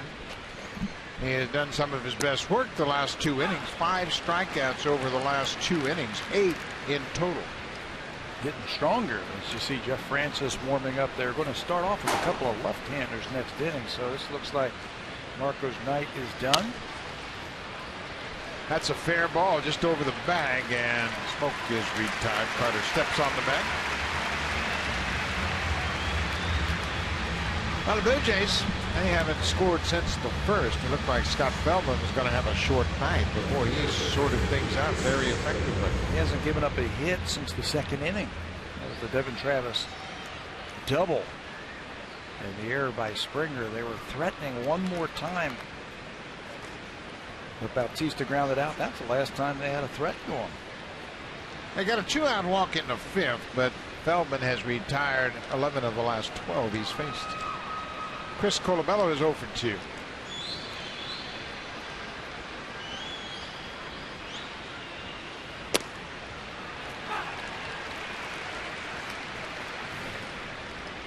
Good job by the battery tonight as Estrada and Russell Martin, where they had a good mix going. They were on the same page all night long. The only blemish on a good start was the 2-run home run in the 3rd to Evan Gattis, and Estrada, his best effort so far this season. Yeah, we talked about that in the opening. Blue Jays were going to get a good feel for what they can expect from them. Oh, nice play by Feldman. Feldman has a big wingspan, and he was able to make that play and take a hit away from Colabello. How about that play? Again, 6'7". He's falling off towards the first base side. He's going to reach back with those long arms and spear it. Take a hit away from Chris Colabello. Feldman was born in Kailua, Hawaii. His father was in the FBI for about 30 years. He moved around a lot. He actually grew up in the Bay Area of California and was drafted by the Texas Rangers.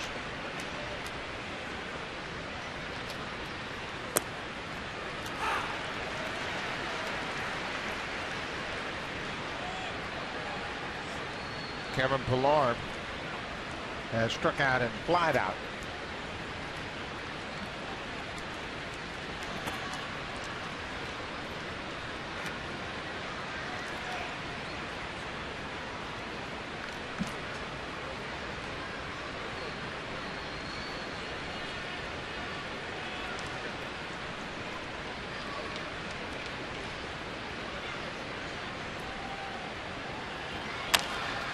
Bouncing ball, big hop to the 3rd baseman, now Glenn. Feldman, another 1-2-3 inning. He's through 6, but he trails by 1. Marco Estrada is out of the ball game with the lead. Jeff Francis coming in.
Option Toronto Blue Jays. Shop tsc.ca.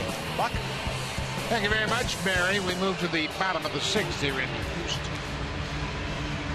Marcus Estrada is out of the game. He had a good outing. He threw nearly 100 pitches, struck out 8. Now it's over to Jeff Francis, the first batter Maxwell faces a lefty, so he makes his 8th appearance. Yeah, this is all about matchups right now for John Gibbons the rest of this game. Got a couple of left-handers in Tucker and Rasmus to start this inning, so Jeff Francis comes in. The second time that we have seen him on this road trip, first time in this series. There are his numbers right there. Lefties have given him a problem this year. At 318, he has handled the right-handed batters. What a job by Marco Estrada. Season high 8 strikeouts to go along with 4 walks, 5 very solid innings. And again, we were talking in the opening about, well, Blue Jays are going to get a better feel for what they're going to get from Estrada as a starter. And I think tonight shows you he can handle it. Francis appeared in the first game of this road trip on Monday in Baltimore. He pitched just a third of an inning, gave up 2 hits, was charged with an earned run.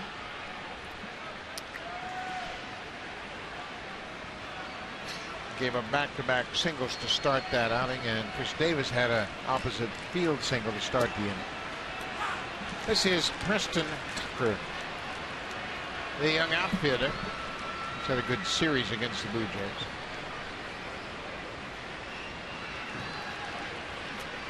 Tucker is from Tampa, Florida. He went to Plant High School. He's got a younger brother that's going to be draft eligible this June, Kyle Tucker, and he is the 10th top prospect in baseball. He's a 6'4" outfielder, and they say he's a terrific outfielder with power, left-handed hitting outfielder, and he's totally different than Preston. And Preston mentioned that his younger brother Kyle got all the good genes. He's 6'4" and can run. This guy swings pretty good. I like his stroke. He's saying his brother is a little bit better. There's a good-looking stroke, lefty on lefty. He didn't even flinch. A leadoff single here in the 6th.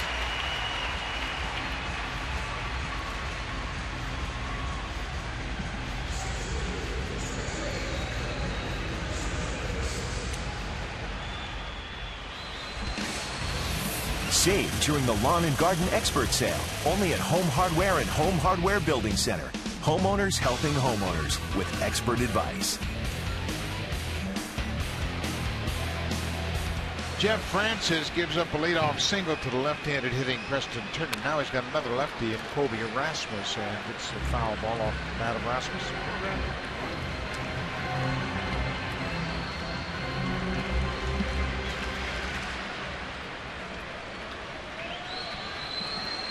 Colby against the lefties this season, just 4 for 24. That's a 167 average. There's a big bending breaking ball in there. It's 0-2. That's why that breaking ball is tough. He's got that leg kick. Colby has that leg kick using as a timing mechanism. That curveball from Francis really messed with his timing. They're going away. That ball is drilled to left right center. Pilar dives. It's over the wall for a ground rule double. Colby Rasmus stayed on that second breaking ball and hits it into the alley in right center for a ground rule double. For Rasmus, that's his 6th double of the season, and Francis gives up single double to 2 lefties he faced here in the 6th. Yeah, it was a matchup that we told you, and against the left-handers, especially to Rasmus, 0-2, you've got to sweep that breaking ball off the plate. Get it away from him off the plate. It just ends up right there, and that's right in his swing path. Blue Jays catch a break as that ball bounces into the dugout, or excuse me, the bullpen. As Pilar gives it that great effort, comes up short. It's a ground rule double. 2nd and 3rd, nobody out, and it's time for another pitching change. So Francis is out. He doesn't retire a batter. Gives up a single and a double. Liam Hendricks into the ball game. Chris Carter, the big slugging first baseman, is the batter. He struck out twice so far tonight.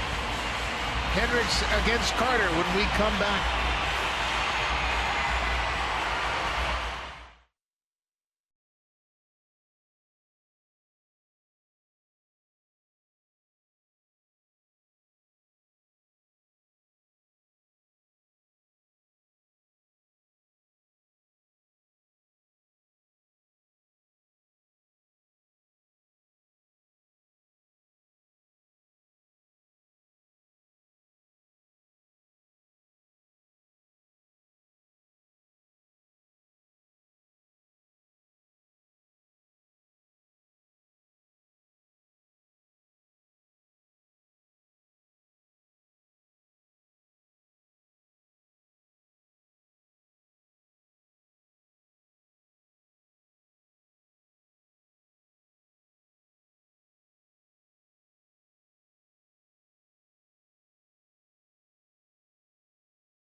Take you beyond the game at Sportsnet.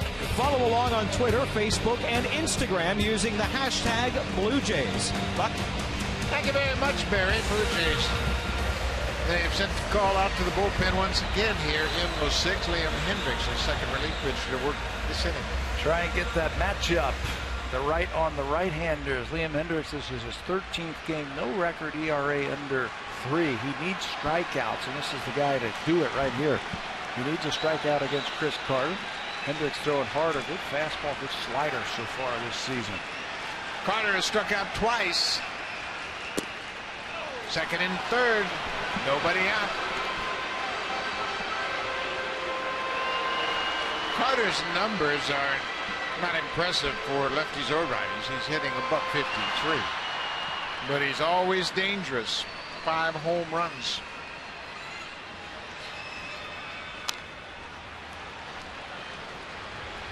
Looked like they had a pickoff on between Martin and Donaldson. Well, the Astros have hit a home run tonight. That's added to their league-leading total 53 home runs. They have 11 more home runs than the Blue Jays. Blue Jays have hit a ton.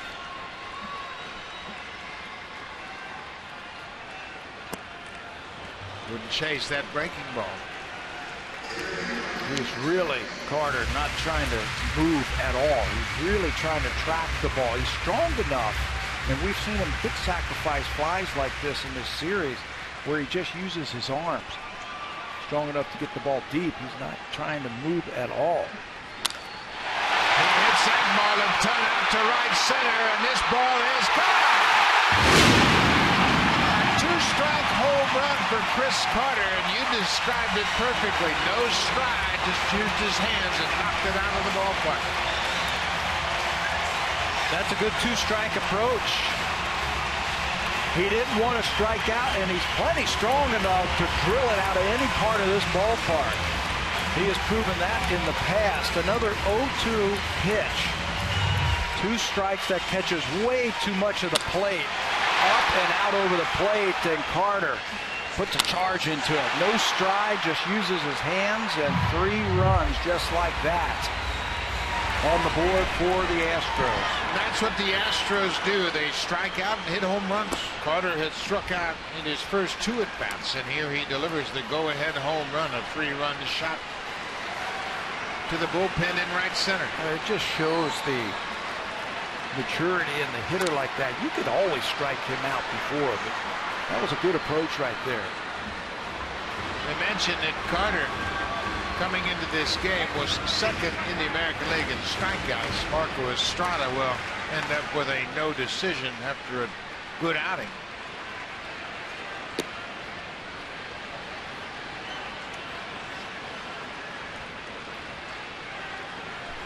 Two of those runs charged to Jeff Francis.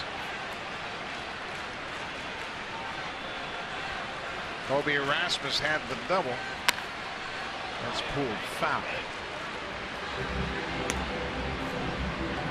Carter last season hit 37 home runs. That's a career high. And A.J. Hinch knows that Carter got off to a slow start last year before he really came on with the home runs. Yeah, his second half was crazy good in terms of the home run. Hank Conger, the catcher. Carter, the second of 2 home runs the Astros have hit tonight. And this is the way they play it. 2 home runs, 5 runs. All the runs scoring on home runs. Gaddis in the 3rd with his 7th. Carter with his 6th here in the 6th.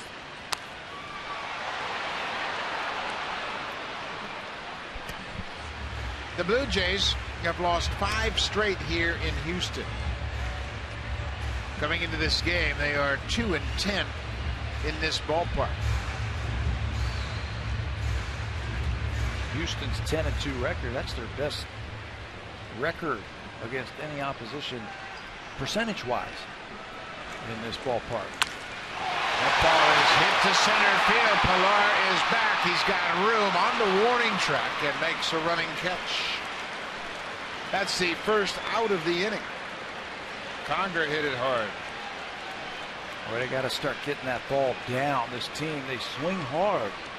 And they've got some home run hitters, obviously, in their lineup. They got to make better pitches. Well, we mentioned that the Astros, when they score 4 or more runs coming into this game, they're 20-0. And they've hit that magic number now. 5-3, Houston.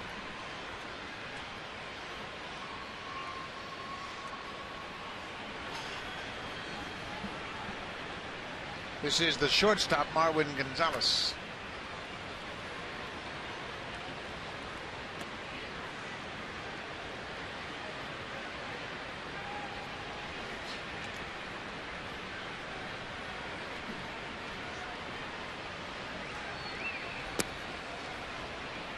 The fireworks that celebrate the home run have left a smoke trail. Gonzalez is 0 for 2 with the strikeout.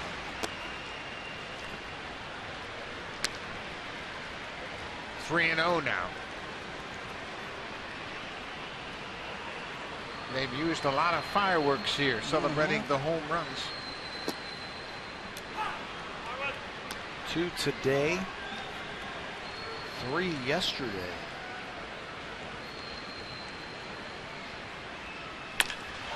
That ball is hit hard, right field, and gone.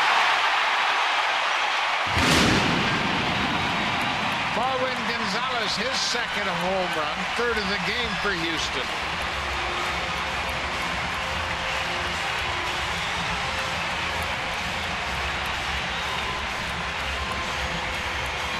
Not known as a home run hitter, just his 2nd home run of the season.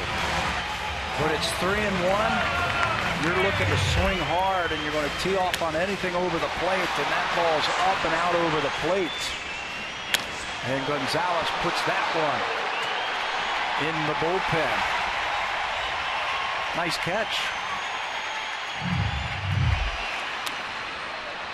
Jose Altuve, Donaldson cuts in front of the shortstop, and Altuve is retired. He's 0 for 3 so far. Gonzalez, the number 9 hitter, only his 2nd hit in his last 21 at-bats, but that's a dramatic hit. 2nd home run of the inning, 3rd of the night.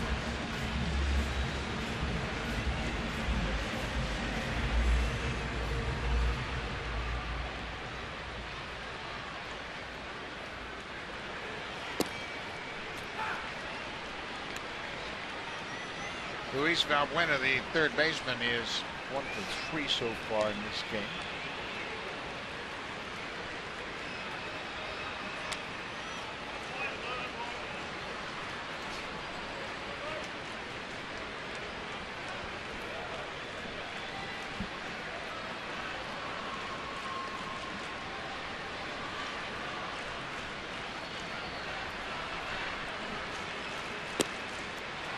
Valbuena strikes out.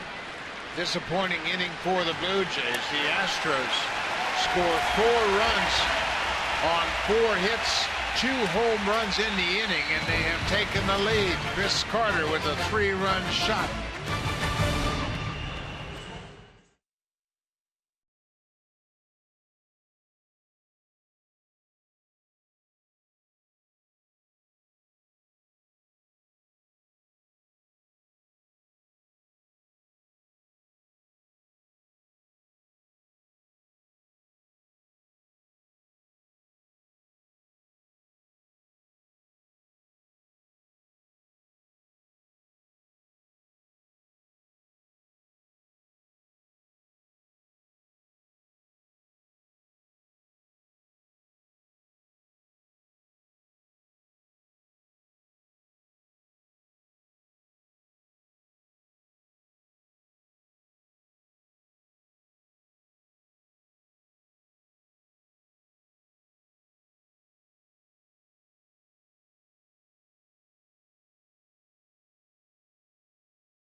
games in the month of May. Beginning May 18th against the Angels at 1:07. That's Victoria Day. And then on the 27th of May, the White Sox come to town. It's a 12:37 game, originally scheduled for 7 o'clock. A couple of great opportunities to enjoy afternoon baseball at Rogers Center. Go to BlueJays.com for more. About the way this road trip has gone, I'm sure they will be more than glad to bet back home. They sure will, Barry. And the Blue Jays, they have an 8-13 road record right now, and they're trailing by 3. Scott Feldman, that's his 101st pitch as he starts the 7th. He only threw 96 his last outing, 77 the pitch before that. This is bounced off home plate. Carter takes it, shovels to Feldman, and Carrera's retired. Boy, Feldman has done a terrific job. The 2-out walk to Bautista in the 5th was the only base runner after a walk with 2 outs to Donaldson in the 2nd. So he has stymied the Blue Jays dramatically. He's gotten the curveball over, and that's changed his whole game. Yeah, a little wobbly in that first inning when he gave up 3 runs, but you're right. He found the curveball. He found the cutter. He's getting ahead. He's making quality pitches, too. It's not just that he's throwing strikes. He's throwing quality strikes. Well, he's pitching, and that has been his M.O. He signed a 3-year contract here before the 14th season to stabilize the rotation.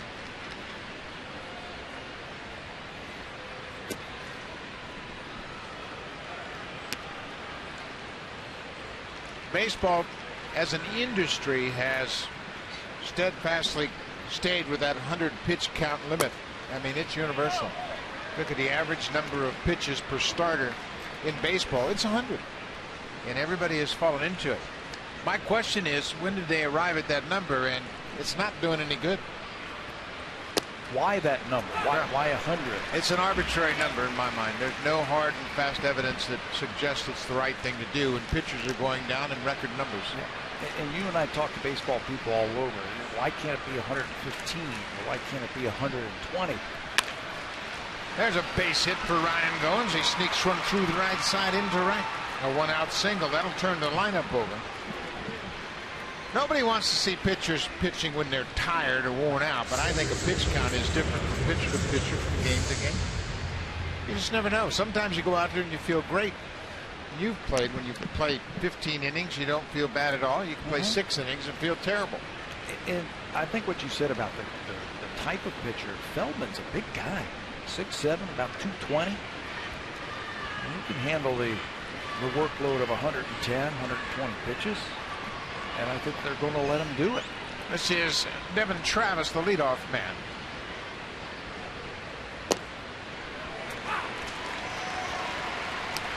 The single by Goins is the first Blue Jay hit since the Travis double back in the 2nd. 5 hits in total for the Blue Jays.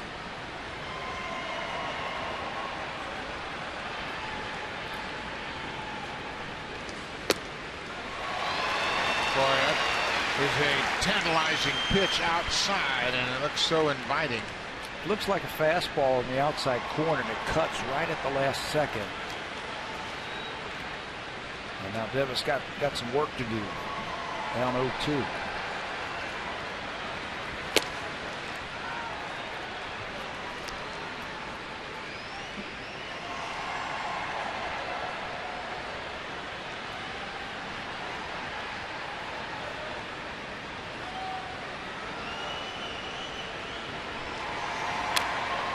Feldman last faced the Blue Jays last August 3rd right here in Houston. He threw a complete game 8-hitter. Allowed the Blue Jays just 1 run. He walked 2 and struck out 2. That was it. It was one of his 2 complete games in the season.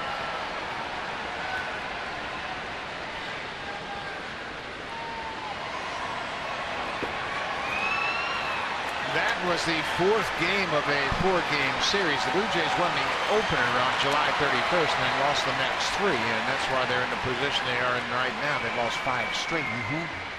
Josh Fields has pitched twice in this series. He's up once again. He is up, and if Feldman cannot get Travis here, A.J. Hinch probably has him to try and finish out this inning right here. The big power hitters coming up for the Blue Jays.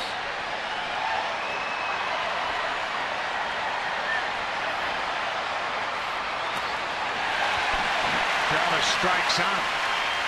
That's 10 strikeouts for Feldman. That's just 2 off his career high, and that might be it. A.J. Hinch, the manager, making his way toward the mound. Feldman, with 2 outs here in the 7th, records a season-high 10 strikeouts. He is in line for the win, and there's the call to the bullpen. Feldman with a good outing here tonight against the Blue Jays.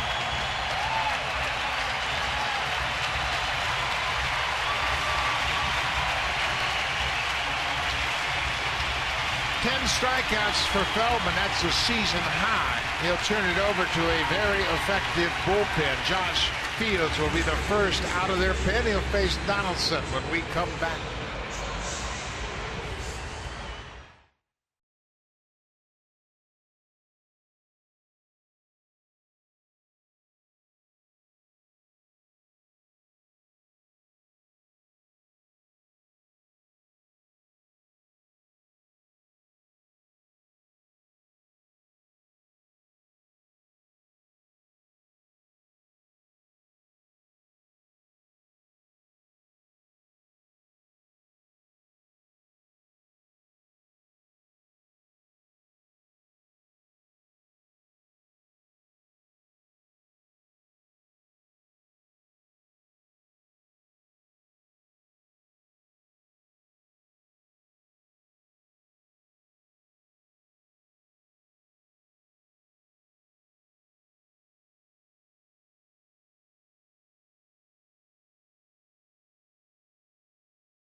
Third appearance of the series for Josh Fields. He is a hard thrower, and he can come in and shut it out. Look at his numbers against righties. He is tough on right-handed hitters. And that's why he got him up. A.J. Hinch got him up and got him for this situation right here. Feldman got to this spot right here. Now you bring in Josh Fields. Third game of the series, third time that we have seen him. He is scoreless upon in 7 of those 8 games. Heck of a job by Feldman with his 10 strikeouts in 6 2/3 innings. Boy, he had a rocky start to the game. He gave up 3 runs on 3 hits in the first and nothing after that. Fields with a good fastball jumps ahead of Donaldson. Yeah, what you're going to get from him is a good fastball. He will challenge you with that heater, and he's got a very strong, sharp-breaking curveball. But he likes to attack that strike zone, especially the right-handers. Donaldson hasn't agreed with that outside strike all night long.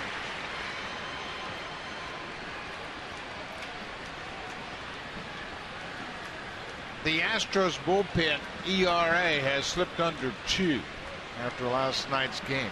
199.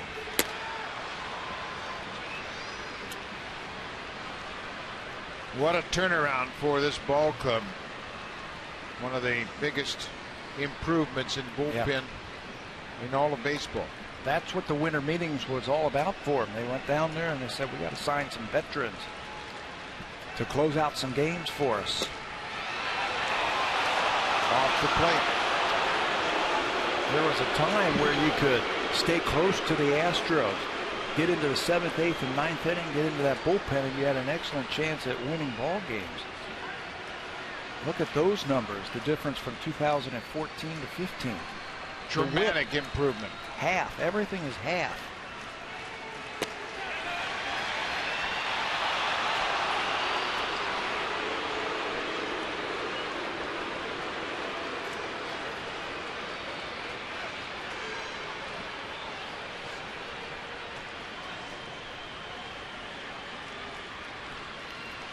The Astros spent some free agent money on their bullpen, and it's paying early dividends.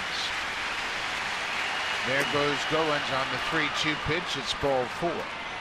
So Bautista will come to the plate representing the tying run. Bautista homered here in the series opener on Thursday.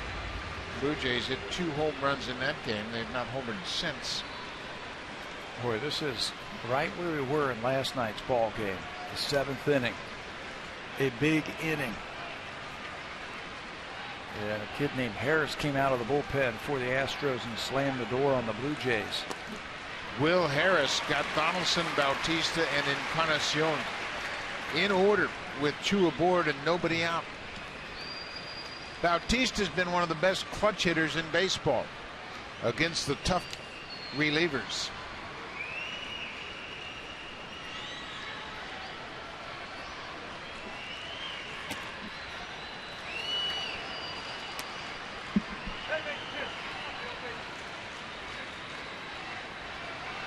Jose has walked twice tonight. Officially 0 for 1. You're going to get something firm. He likes to use his fastball. He'll challenge you with the fastball, and Jose, he can turn anybody's fastball around.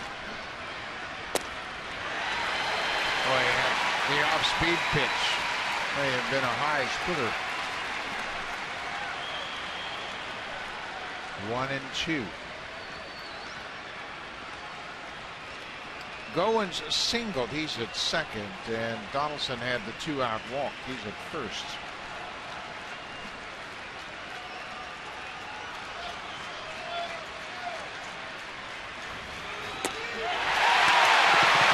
Diaz strikes out Bautista. That's the 11th strikeout tonight for Houston. That ends the Blue Jays' 7th. They get 2 aboard. Feldman turns things over to Fields, and he strikes out Bautista to end the threat.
Cooperstown Hall of Fame this July. Biggio was elected on January 6th, 2014.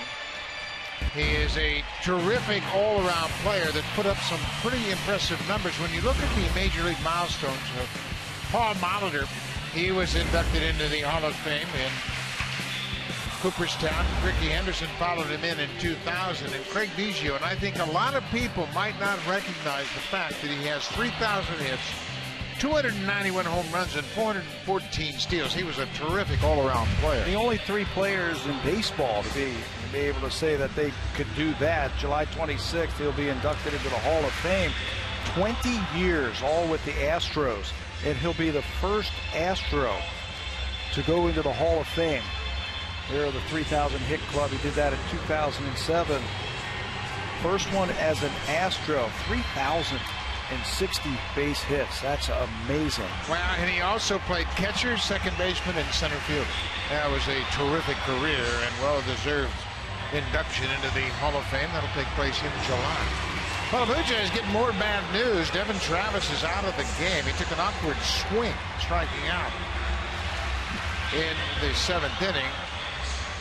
Steve Tolleson in defensively, and watch the reaction after this swing. And he felt something, and we're not sure what it was, but he did not stay in the game after this strikeout. But you can see the grimace indicating some kind of pain. But Tolleson is into the game at second base.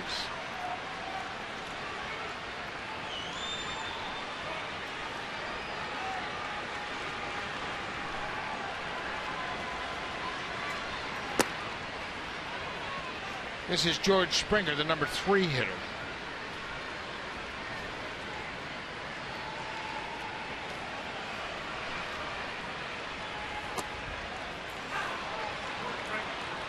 It's really quite interesting and remarkable when you think about the game again tonight. It just images their entire season. Tolleson gets a test early. He handles it flawlessly. But the Astros have 9 strikeouts tonight, but they've hit 3 home runs. Accounting for all their runs, right? 2-run home run, 3-run home run, and solo home run. And that's what they do. I think they're going to live and die by that this season.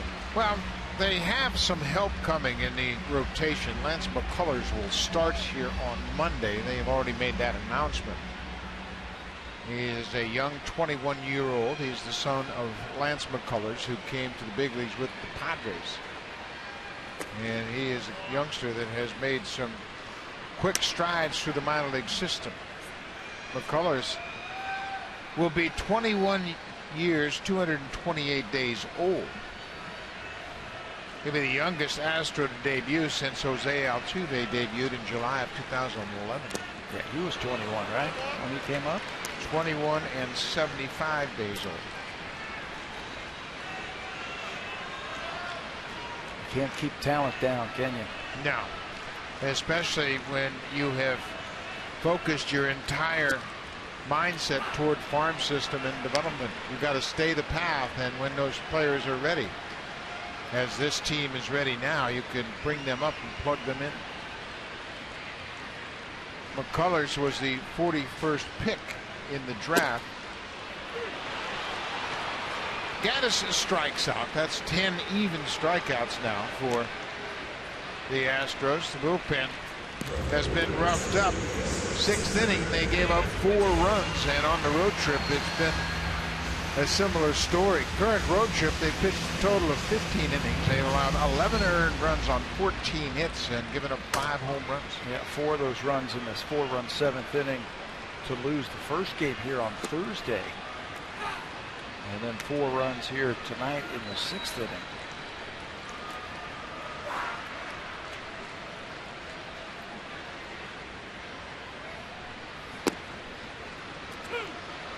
Preston Tucker single to start that 4-run rally in the 6th. His single came off of Jeff Francis, lefty on lefty.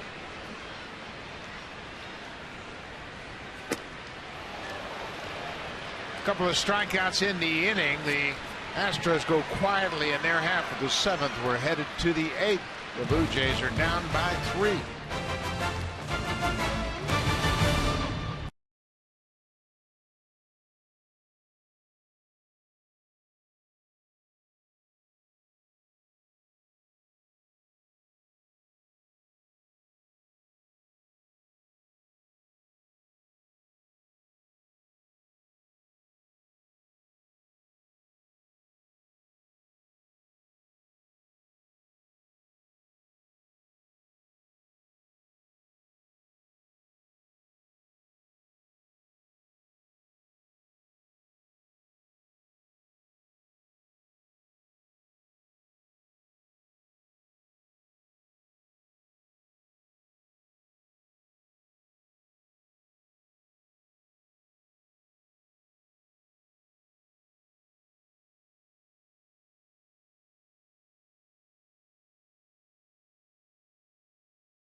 Market regular season game live or on demand in true HD. Real-time highlights, live look-ins, pitch tracking widget, and much more. MLB.tv Premium also includes a free At-Bat 15 subscription.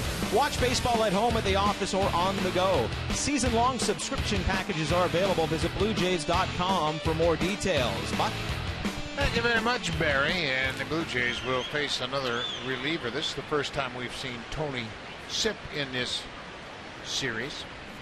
He has not allowed an earned run in 12 of his 13 appearances this year. 2-0 with an .063 earned run average. Look at the batting average against in the whip. Every one of those pitchers coming out of the pen can say that. He was an Indians 45th round draft pick out of Clemson back in 2004. His fastball's 92, tops out about that, but he moves it around the strike zone. He throws strikes with it. He's got a very quick, short slider that he'll use to get his strikeouts. Sipp is one of only 7 lefties in the majors to make at least 50 or more appearances in each of the last 5 seasons. He's durable and reliable.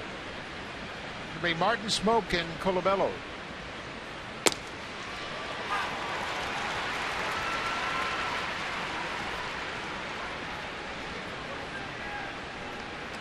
Martin tripled, and Smoke has gotten his other helmet out, and he'll bat right-handed, the switch hitter.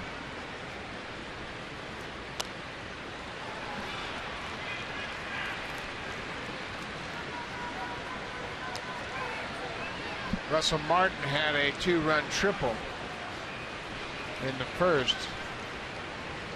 A couple of big bats on the bench for the Blue Jays, and Conachon did not start in this game. He's got his batting gloves on. Danny Valencia as well. They're both ready.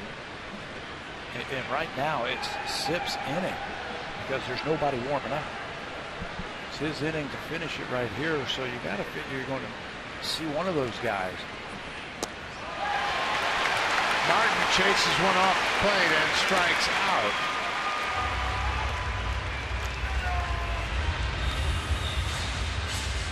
The Blue Jays have now struck out 12 times tonight against Houston. That's a little changeup that totally fooled Russell Martin off the plate. Another strikeout.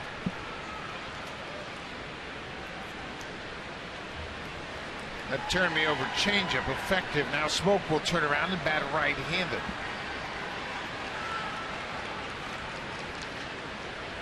He's 2 for 2 this season in hitting against lefties. He gets a breaking ball.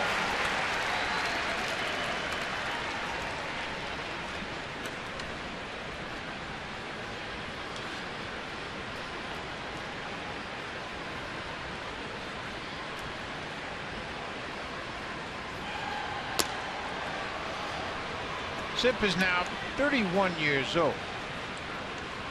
I mentioned he was with the Indians and got his debut in 2009. Spent parts of 3.5 seasons in Cleveland.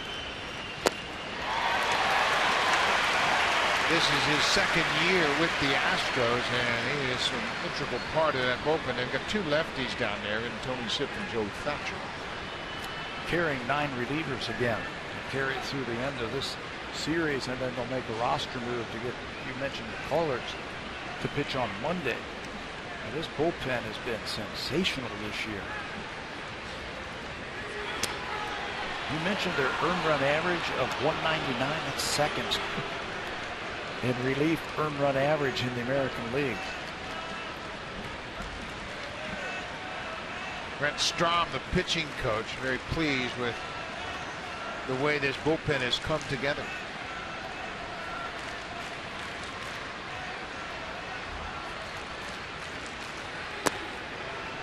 They have really become a very tight unit.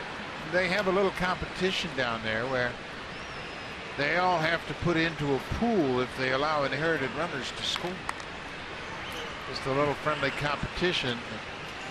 Some of their relief mates allow those inherited runners to score. They got to chip in for every one that comes across. Will Harris was talking about that after last night's ball game when he came in with 2 on, nobody out.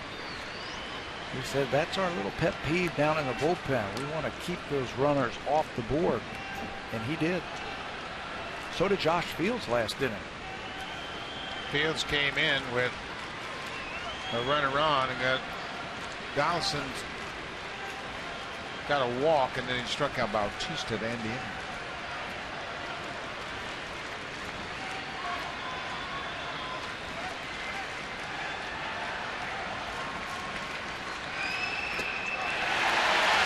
Moak strikes out. That's back-to-back strikeouts for Sip to start the eighth. One of the things that they've improved on in that bullpen is their strikeout to walk ratio. They are #1 in the American League.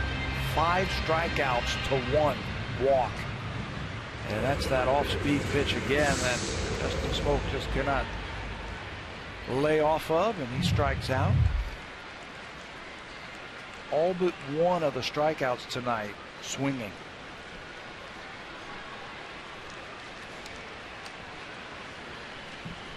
Chris Colabello has taken an 0 for so far. He's 0 for 3.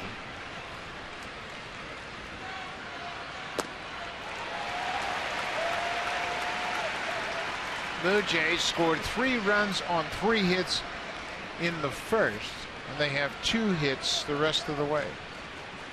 And they've kept them off the board. 0 since the first inning.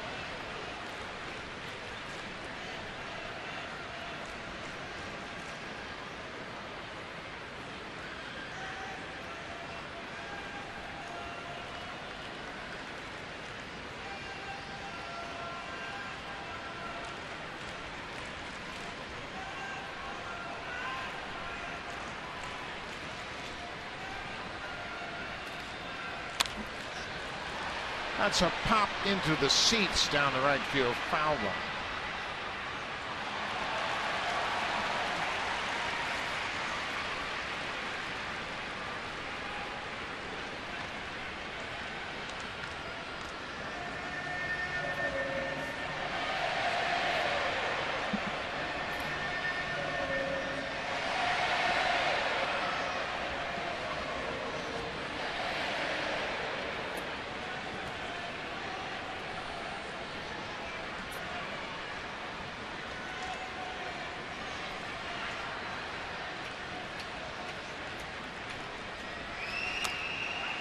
Changeup, he gets a piece of it to stay alive. It's 0-2.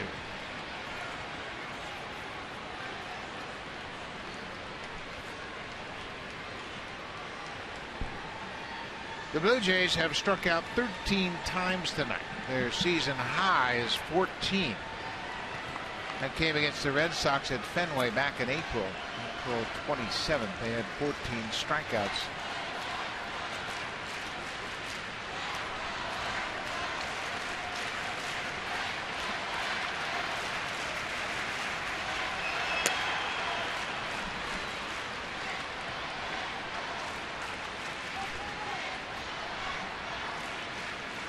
Fields struck out the batter to end the inning, Bautista, and then Sip has come in. He struck out Martin and Smoak. Last 4 outs have all been strikeouts. Haven't even been able to put the ball in play.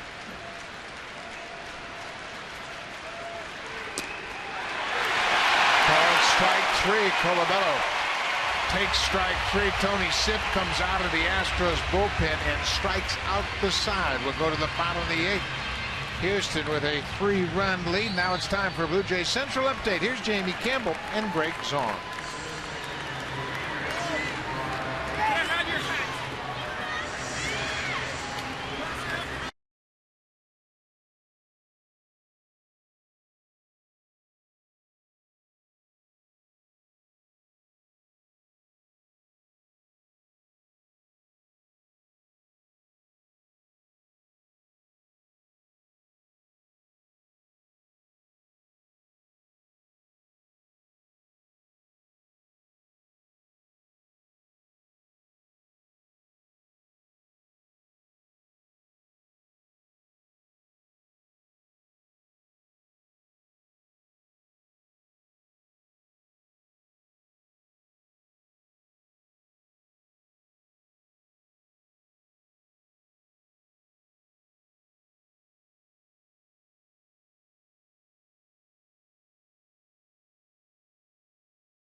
presented by Baseball Canada and Little League Canada. 2015 stops include Abbotsford, BC, Okotoks, Alberta, Halifax, Nova Scotia, Victoria, BC, and Toronto, Ontario. Go to BlueJays.com/Baseball Academy for more details. The Toronto Blue Jays are proud sponsors of amateur baseball across Canada. Buck? Thank you very much, Barry. We have made it to the bottom of the 8th inning, and Brett Cecil will make his second appearance of this road trip. He pitched on Wednesday night in Baltimore, and that's the only appearance he's had so far. He's a closer for the Blue Jays, but he needs some work. He just hasn't had that ability. So for that chance, just 2 for 3 this year in save opportunities. 11 innings for Brett this season. Francis, Hendricks, and now Cecil on the Blue Jays bullpen.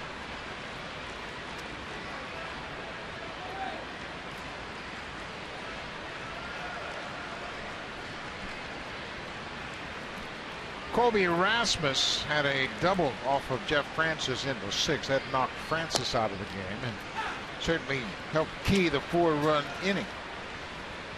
Yeah, just a couple of bad 0-2 pitches in that inning. Colby got one of them. It was a breaking ball.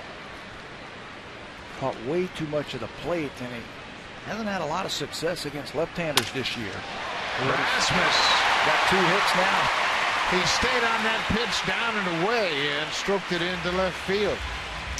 Now it's time for the drive of the game. It's presented by the 2015 Honda CR-V, Motor Trend's 2015 Sport Utility of the Year. Oh, here was the other 2-strike hit right here. Our drive of the game, a breaking ball to a power hitter, Chris Carter. Just uses his hands, and look how far he hits it. Putting it into the bullpen, a 3-run home run. The difference in the ball game is our drive of the game. The Astros live and die on the home run, and they lead the American League in home runs, 3 more tonight. Carter's home run was his 6th of the season.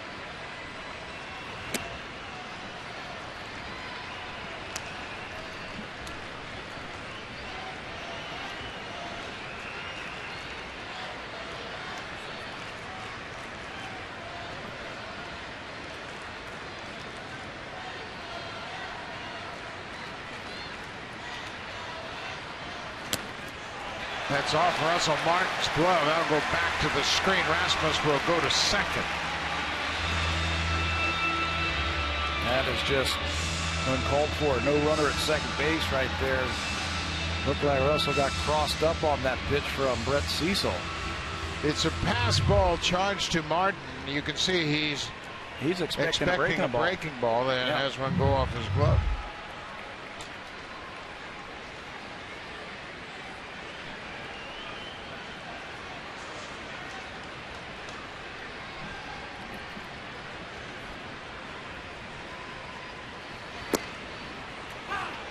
There's a strike. It's 2-1.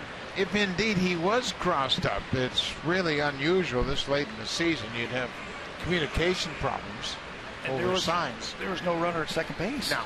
There's no sense to go through a whole set of signs. Strike 2.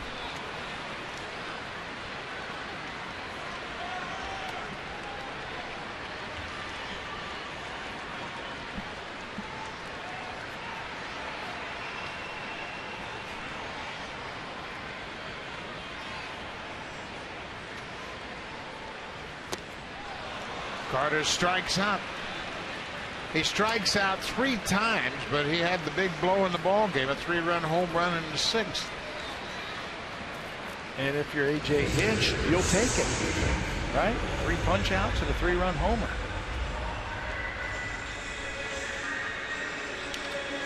A.J. Hinch says he's not really thrilled about all the strikeouts, but it hasn't affected their 1-loss record. They've won 23 games already. Hank Conger, look out in the seats. Oh my. You just hope everybody's okay down there. That fan's okay. She got the baseball.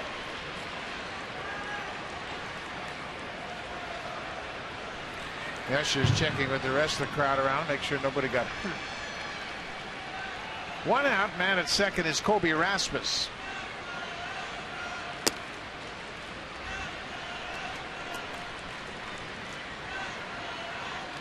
We've just been informed that Devin Travis left the ball game in the 7th with left shoulder irritation, and he took an awkward swing when he struck out against Feldman in the 7th.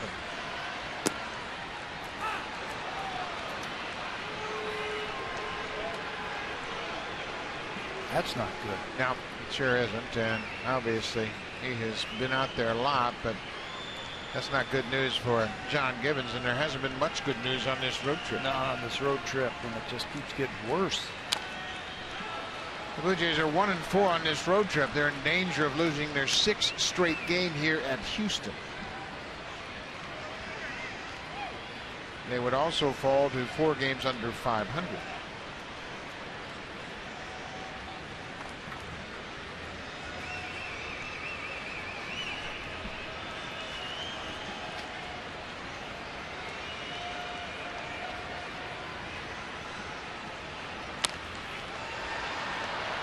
That'll reach the upper deck.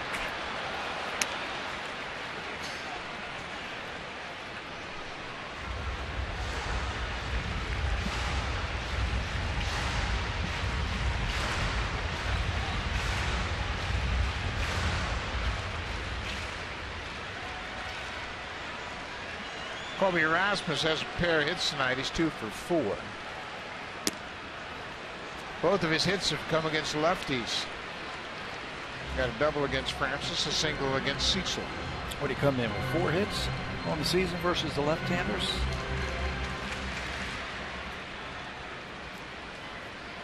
Sure, he enjoys that against his former team. Getting a chance to play against the Blue Jays. Conger strikes out.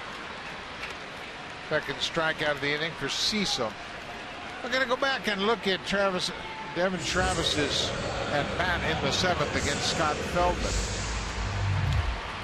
One more time, Feldman. This is the second to last pitch. You can see him grimace just a little bit on the follow through on the finish.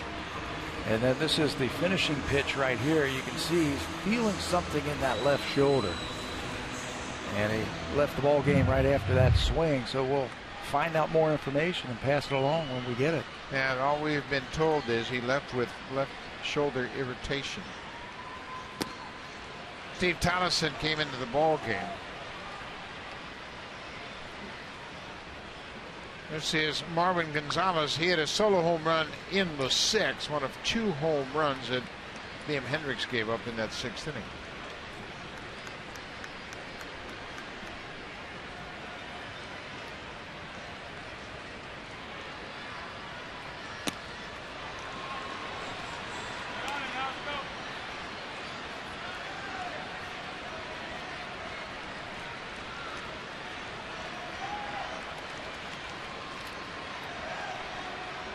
There have been 27 strikeouts in this game. Houston at the plate, they've struck out 13 times. The Blue Jays have struck out one better, 14. A lot of swings and misses tonight. Yeah. Feldman had a season high 10 strikeouts in 6 2/3. He gave up 3 runs. All of those 3 runs came in the 1st inning. Marco Estrada matched him. He had a nice game. Estrada goes 5 innings, allows just 3 hits, 8 strikeouts for Estrada. Collison gets a big hop at second. Gonzalez is out. Cecil leaves a base runner. We'll go to the 9th. The Blue Jays need to rally. Pilar, Carrera, and Goins come to the plate.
Blue Jays baseball partnership and may not be reproduced or retransmitted in any form.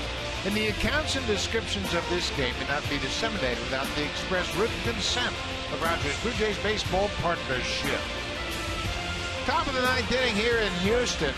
The Astros trying to make it 3 straight against the Blue Jays. They have hit home runs, and when they hit home runs, that locomotive runs down the track about 120 meters. And they have been moving tonight. This is Luke Gregerson, the closer for the Astros. In for the 16th time. In 15 games, they've won all 15 games that Gregerson has appeared in this season. Successfully converted those 8 out of 9 opportunities. Tied for 7th in the American League in saves. Part of a very good bullpen. Lots of sliders that you will get from Gregerson. 60% of the time he's going to use that slider, and he's going to use it as an out pitch. There's another slider. Gregerson was part of the overhaul in that bullpen. The Astros signed him to a 3-year, $18.5 million deal as a free agent. They also spent $12.5 million on Pat Neshek. So they went out and shored up their bullpen. And they have spent a lot of money in their bullpen, and it's paid off. Money well spent, if you ask me. There's nothing like having a game won and then the bullpen coughing it up, especially when you have got a lot of young players. It can really defeat you.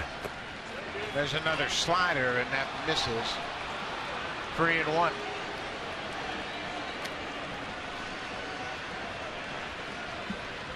Gregerson pitched most of his career with the Padres. In 2014, he was with the A's. Had a 5-5 record in 72 games. He did not work as the closer. He had 3 saves. That's fouled off. But you're right, everything he throws is crooked. Slider, sinker. Yep. That's basically what you're going to get from him. Good movement on that 2-seam sinker. And then he can make it go the other way with the slider. Gregerson actually signed with the Cardinals in 2006, and San Diego acquired him from St. Louis to complete a trade of Mark Worrell for Khalil Green. Green was a young shortstop. Worrell, of course, a big closer. And Gregerson was a throw-in player to be named later, and he ended up going to San Diego. He's had a great career. He's done a lot of good things. I remember facing him a couple of years ago when he was with San Diego. You're right. We saw that San Diego team when they had a terrific bullpen. There's a slider and another strikeout. So with 1 out, it's time now for a preview of what's coming up next on Sportsnet Central. Here's Martine Guyard and Eric Thomas.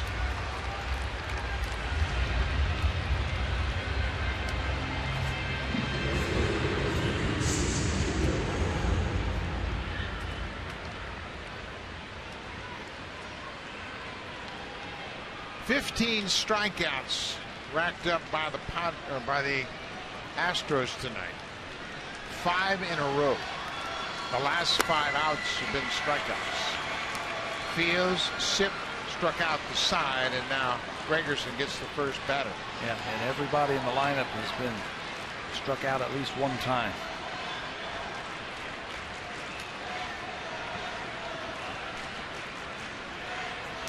Pereira shows bunt and pulls the bat back. 2-0. Carrera is 0 for 3. 15 strikeouts, a season high for the Blue Jays, and not a good one. That's one you don't want to be leading. You don't want to be number 1 hit. Too many strikeouts.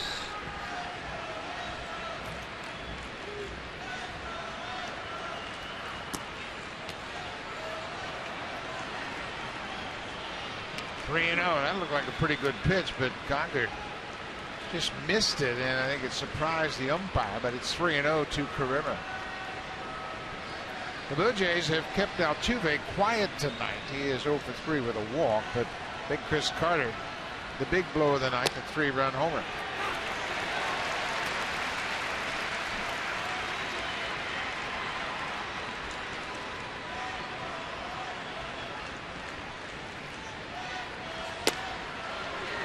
A 1-out walk to Carrera.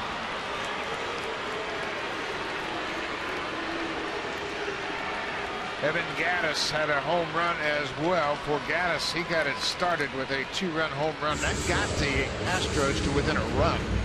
Made it 3-2 at the time. Marwin Gonzalez, the shortstop, hit a solo home run to make it 6-3. You know, that's what home runs do for you. You're down by 3 runs, and one swing of the bat, you're right back in it. Now, the Blue Jays know all about that. Yeah. That's been their MO for a number of years now.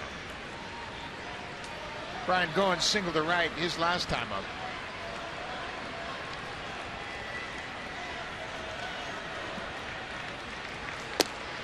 Blue Jays have just 5 hits. You got the double by Travis, double by Donaldson, a triple by Martin, single by Smoke, and a single by Goins. But 4 of those hits came in the first 2 innings.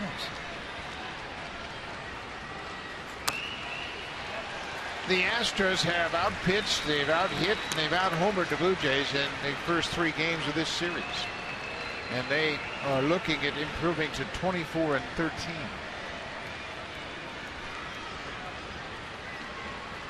They did not win their 23rd game last year until the 55th game of the season. And that allowed them to have a 23-32 record. A little different story this year. You know what? I think this team is starting to believe in itself also. They get behind early in this game and they didn't panic. Well, you got to credit Scott Feldman, the starter. I mean, he bent but didn't break in the first. He gave up 3 runs on 3 hits. Got 2 quick outs in the second. Then Travis doubled. Donaldson walked. He had Bautista at the plate, and he got Bautista out. And that's been the last time the Blue Jays have really managed any kind of threat. Last time they got a runner to third base, and that was the 2nd inning.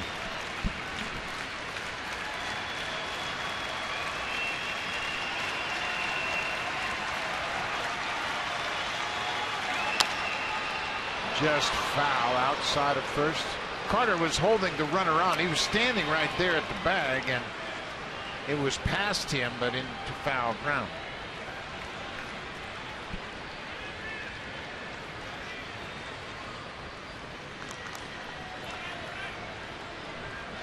Steve Tolleson is the scheduled batter. He came into the game defensively when Devin Travis had to leave after his at bat in the 7th. And there is Edwin Encarnacion on deck. He would like to bat if the Blue Jays can stay out of a double play. Good eye. Tough pitch and stuff off the plate. That little backdoor cutter. Trying to surprise Ryan Goins, and he took it. Good eye.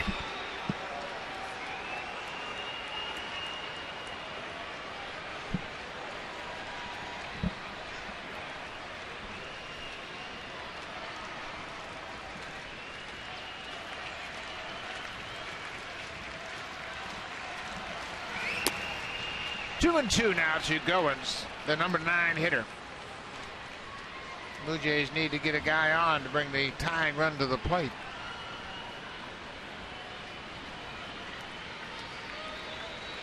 Been a disappointing start to this series for all the Blue Jay fans.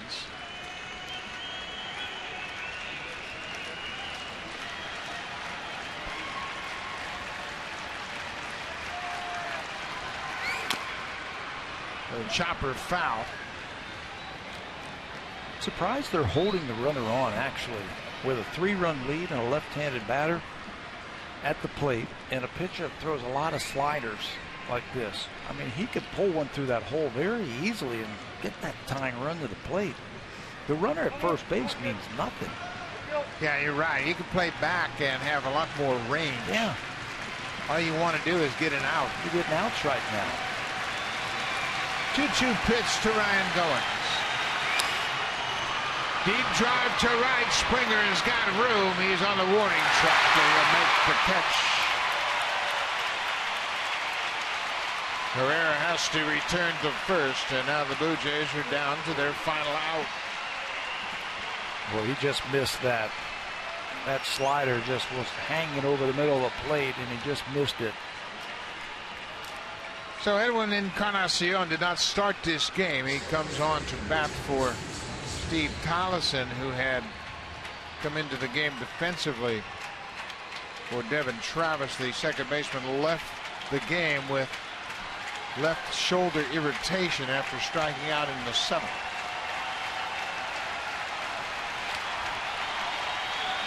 Two outs. Blue Jays are down by 3.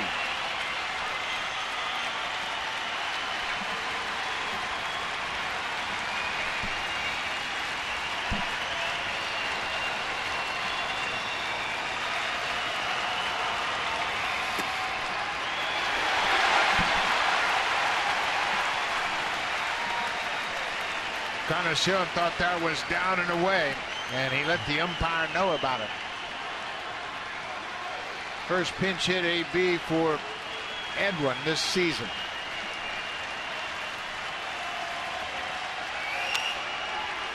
Oh, 2. Gregerson is 8 for 9 in save opportunities this season. And they have won every game that he has pitched in this year. The Blue Jays are 2 for 17 as pinch hitters. Houston is also, when they hit 2 home runs, 14-0 this year. Gregerson trying to get them to 15-0. Encarnacion protects that outside corner. All those pitches down and away. After he got that first ball called a strike, you know, a veteran like Luke Gregerson, he's going to keep going out there just a little bit further and a little bit further to see if the umpire call it and see if Edwin will go and chase after it. That's what happens when you've got good command of your pitches, when you can do that. You can just keep pushing that ball a little further outside.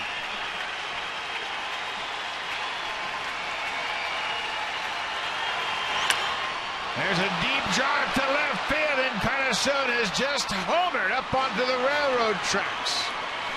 It's a 1-run game. Encarnacion, a pinch hit 2-run home run here in the ninth. A no-doubter, the 3rd home run that Gregerson has allowed this season. Oh, what a hanger that was right there. 2-strike pitch. He was going to try and end the ball game with that slider again. He'll throw it 60% of the time, that slider. And it's right over the middle of the plate, right where Edwin likes it. And he's hit plenty of home runs to know that he got all of that one. Just waiting for that thing on the inner half, and he got it. Look where this thing ends up on the railroad tracks. Josh Donaldson goes after the first pitch and flies to left. That's the ball game. Gregerson picks up his 9th save.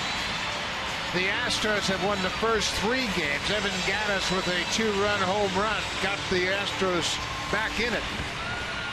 And once again, 3 more home runs for Houston, and that led them to the win. When these 2 teams get together, you're going to get a lot of home runs and you're going to get a lot of strikeouts, and that's exactly what we saw tonight. Edwin with a 2-run pinch hit home run to get the Blue Jays close, but the home run by the Houston Astros, that last one was the difference of that ball game. The Astros have won all 3 games of this series. They are now 21-0 when they score 4 or more runs, and that's what they did again tonight.